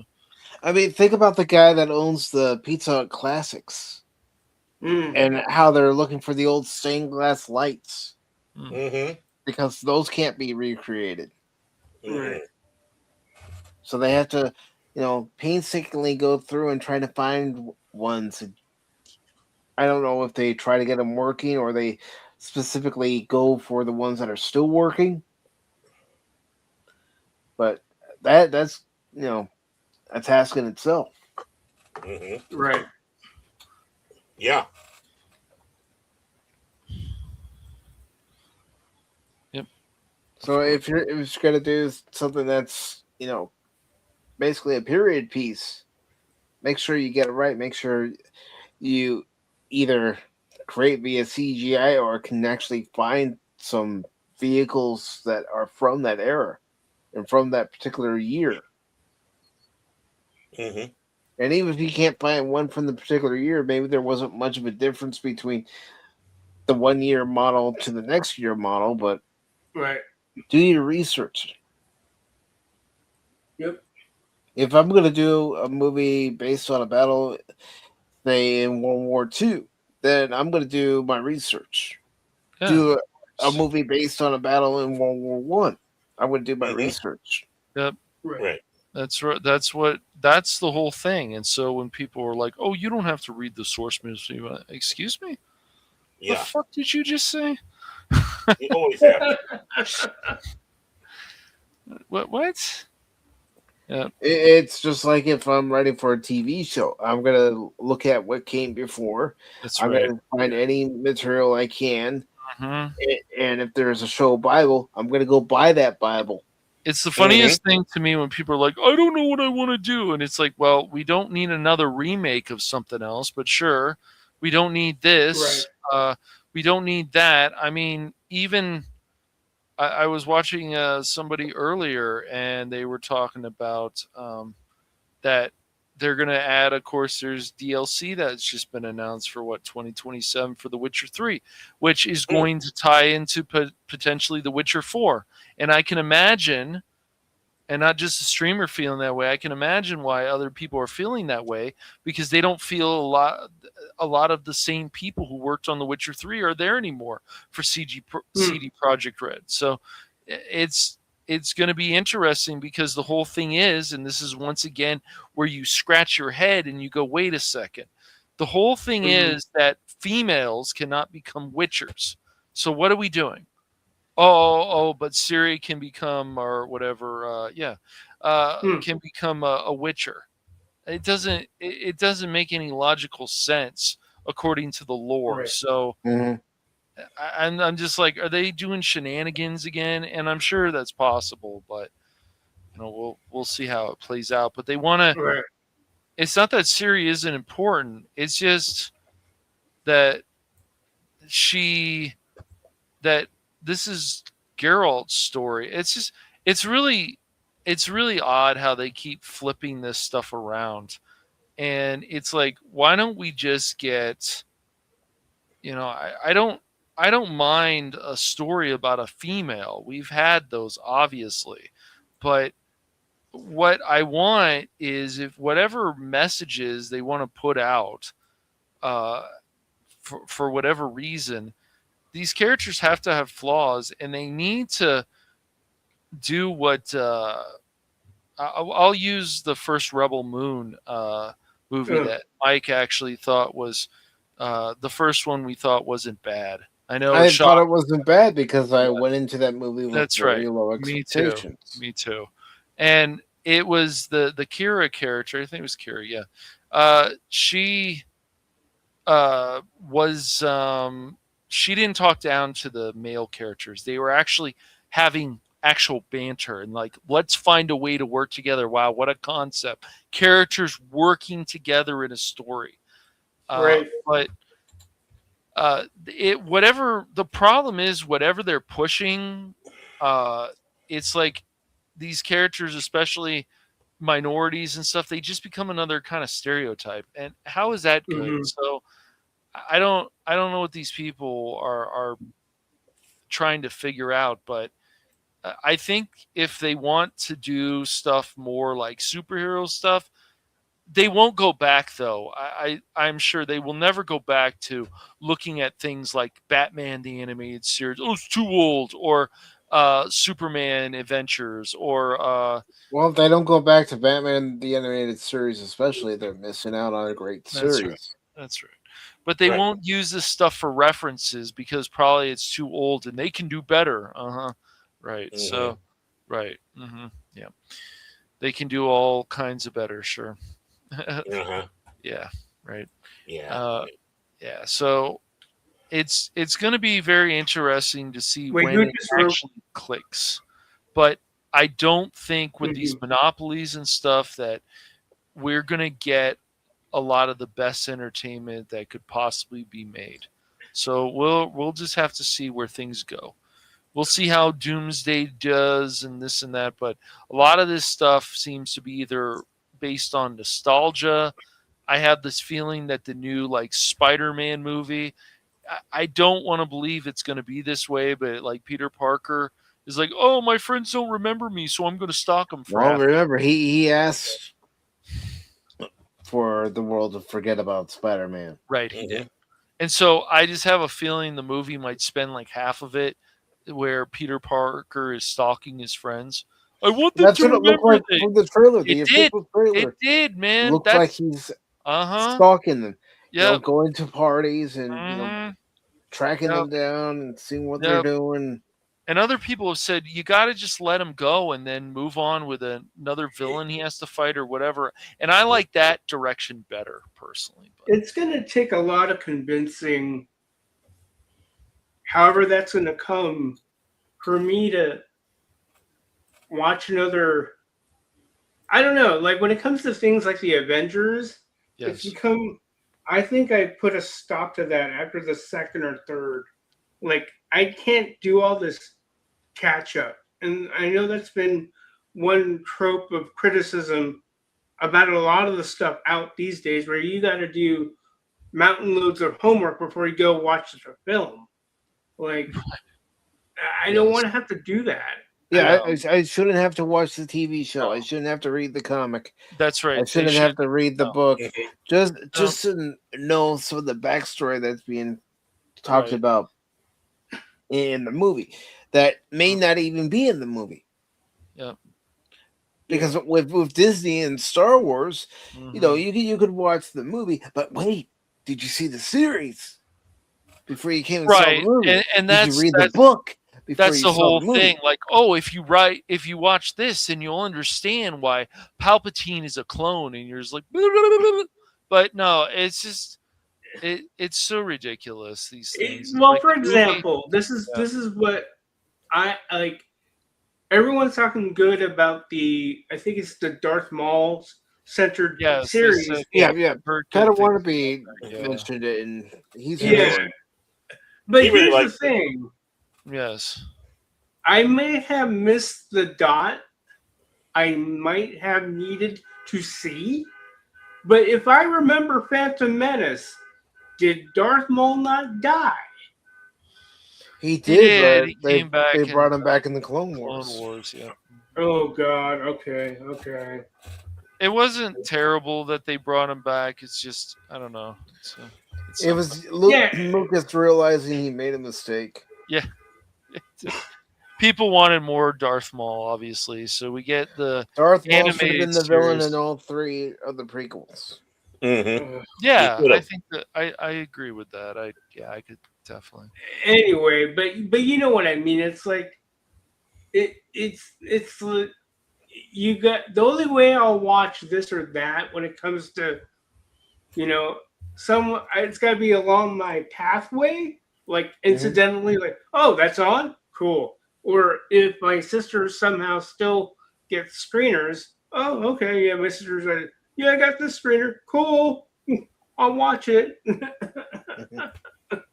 But other than that, I'm not going to go out of my way, particularly if I know there's a better option. And if I remember right, there was supposedly a better option by the time that movie was supposed to come out. And I'm drawing a blank right now what movie that would have been. Like they say, no, you know, Doomsday has got a little competition for this upcoming movie. Again, I'm drawing a blank about what that movie would be. I don't remember if it was another superhero movie or what, but I like between Doomsday and all the stuff heard about it at this point versus the other, I'm going to take the other because their track record says they can't redeem it to the point where I'm going to do a complete 180 on their stuff. You know what I mean? I may do like a 90 degree or 45 degree, but not a 180, let alone a 360. I'm not going to do that until they prove me otherwise. You know, that's kind of their job, but so far they haven't done it. You know, when it came to Marvel after Endgame, I watched WandaVision. I liked the first couple of episodes. Okay. But then the show started going downhill, in my opinion. Yeah. And part of that was, you know, they kept moving from one decade to another. The plot was more about, you know, Wanda having to deal with Vision's loss. I understand, you know, loss. You know, we all understand loss when we've experienced it in our own lives, but it just seemed like the show was also losing its focus. She was so obsessed with getting Vision back that, you know, they were coming up with contrived plots and, you know, how to introduce characters for the next phase was more important than actual proper storytelling. You know, especially when it came to her kids. Yeah, it got even more annoying. I mean, I knew some about WandaVision, but it just became more annoying in the multiverse of madness. And you know, watching, you know, Falcon and Winter Soldier. I tried to give that show a chance. I did a serious chance, and when Sam says to Bucky, holding this shield, it's complicated. I'm thinking, what's so complicated about it? You're only the second person to carry that shield after Cap. That show sucks ass. I couldn't believe how political of a dumpster fire that show turned into, and especially the end. And I'm just like, wow, this show. And people were like, oh no, it was a good show. I'm like, right. And I tried liking Hawkeye. I like Jeremy Renner. I like Haley Home Alone Hawkeye, yes. Yeah, Haley Seinfeld. They're good quality actors. Yes, they are. With Jeremy Renner and Haley Steinfeld, but I just felt it was more about Haley Steinfeld's character than it was actually Hawkeye. Yep, it was the same with Moon Knight. I should say I feel that's what it became. That it's a bait and switch nonsense, and Disney would be so scared to actually talk about the actual source material about how, and they could have talked about this, how Kate Bishop was actually sexually assaulted, and that's why. Oh, I know, right? And that's why she wanted to work harder with Hawkeye because of what she had gone through. If it was on any other streaming service, any other network other than Disney Plus, they might have touched that. But because it was on Disney Plus, they weren't going to touch that part of the character's story from the comics. Right. So, I wish they would have, but the reading the source material of both Moon Knight and Kate Bishop, you're like, gosh dang, these characters are so they're so much more well-rounded. There's more depth to these characters than what we get in the TV show. They're just missing out on this. It's like Moon Knight is legitimately supposed to be a badass. This is a man, and I've said this before, who beat Deadpool in a fight. Beat him in a fight. So what are we doing? So Moon Knight became goofy nonsense, of course, for some reason. And then also Layla Knight, as I always like to call her, became more important than Moon Knight in his own fucking show. Very exciting. Holy shit, guys! What? Holy shit! They won a game! Holy shit, they won a game! Hey, they're series bound now. The losing streak is over for now.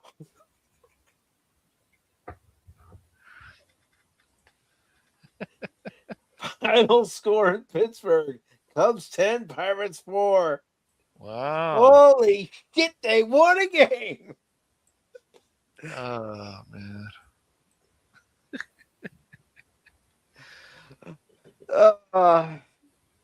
Do you believe in miracles? No, but yeah. Yes.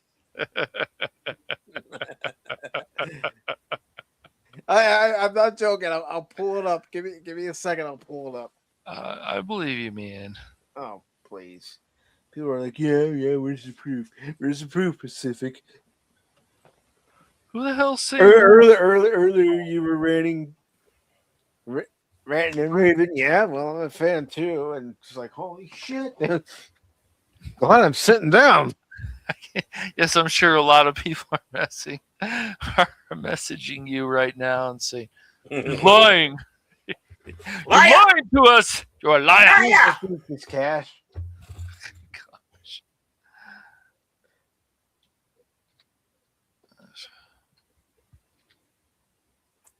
He's hallucinating, folks. He's hallucinating. No. It's gone so long, and especially after that rant, it's like the Cubs broke. I'm gonna pinch myself real quick. Ow. Okay. I'm awake. Okay, let me get to it. Hey, the Red Sox beat the Braves 8-0, and let's see. Tigers beat the Angels 4-0, and Orioles beat the Rays 11-2. Phillies beat the Padres 3-0. Woohoo! The Diamondbacks beat the Giants 3-2. The Mariners beat the Athletics by a score of 9-1. Cardinals lost to the Brewers 2-1. And how many games are we into this season? How many games?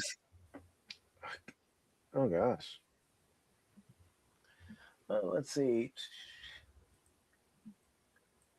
Well, that was the Cubs' 56th game of the season. Okay. And there's about 100 more games to go. Yeah, they're about. But the Guardians, the Indians, you say tomato, you say tomato, you say potato, you say potato. Well, the Nationals lost to the Guardians, formerly the Indians, by a score of 3-2. The Blue Jays beat the Marlins by a score of 2-1, and there are games currently in progress or games that will start later. But ladies and gentlemen, they won a game. They won a game. They won a game. Yay! Yay! Yay! We won a game. we won game. Yay! We won game. I'm gonna have fun with this too. Okay. I know you are.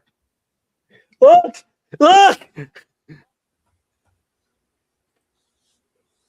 We won game. Yay! 4. Yay! Wow. 10-4. Yay! Yay! 10-4. We won game. Oh my God! They won a game. Keep this for prosperity. They have done it. They've done the impossible. Yay! Yay! Okay, I know enough.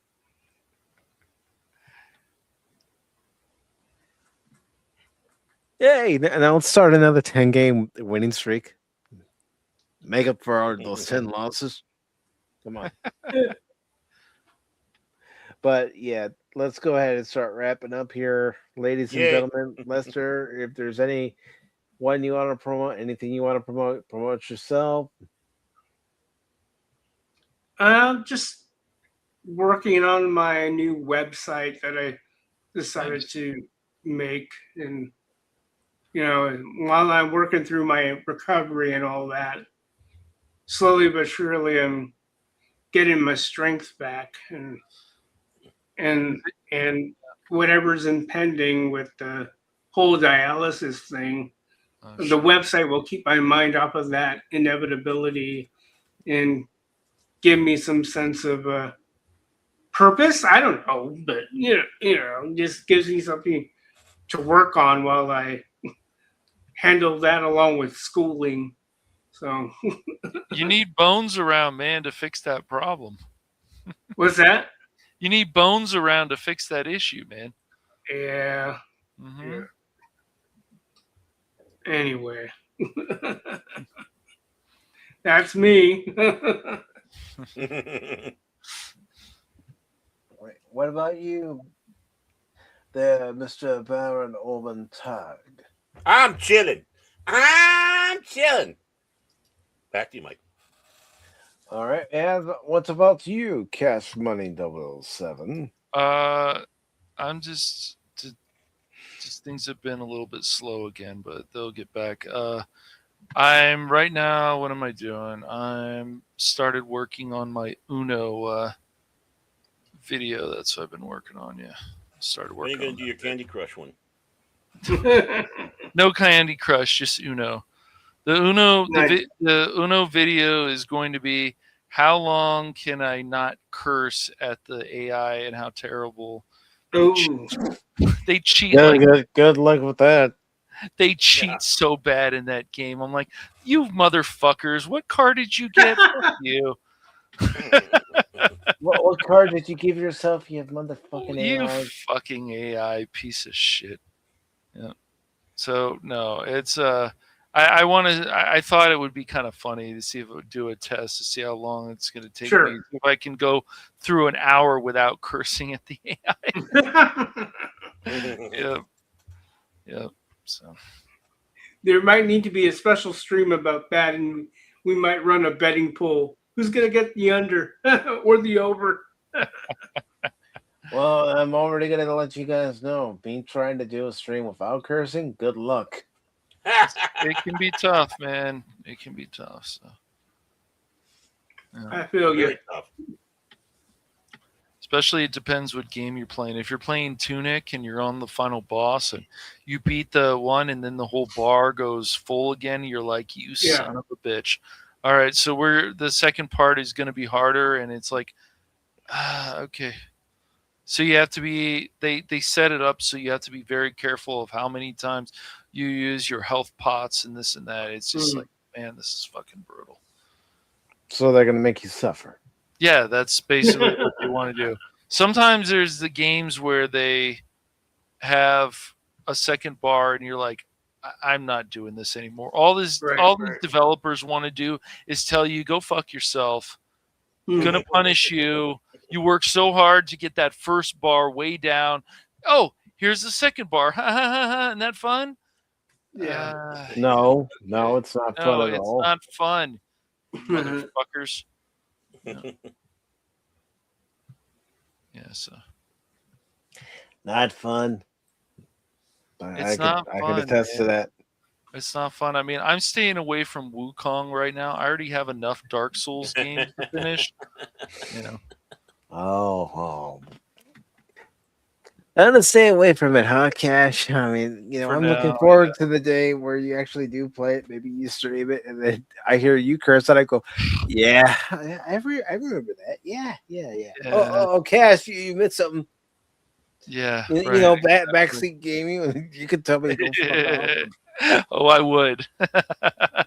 Get this guy out of my channel for now. We're gonna censor him. Yeah. Cancel this podcast. There we go.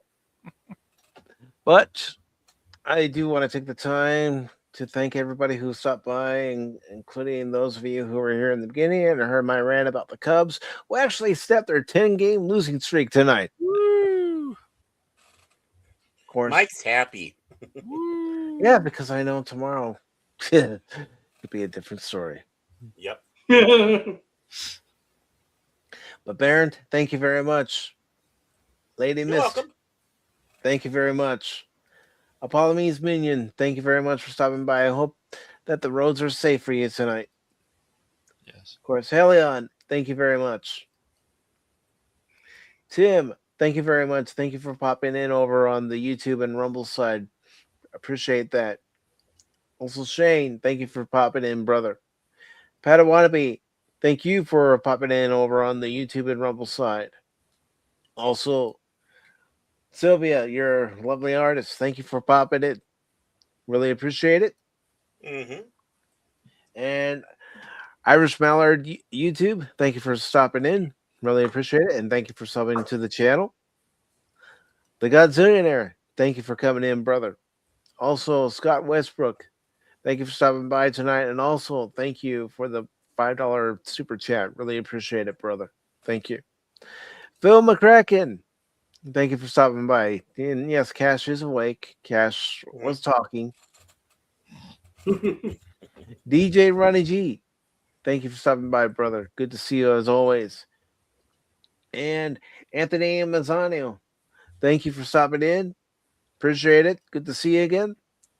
And just to let everybody know what's coming up for tomorrow on the channel is I will be playing the fast-paced adrenaline action first-person shooter Middle Eden. It's a game I had already played the demo for, and I really enjoyed it.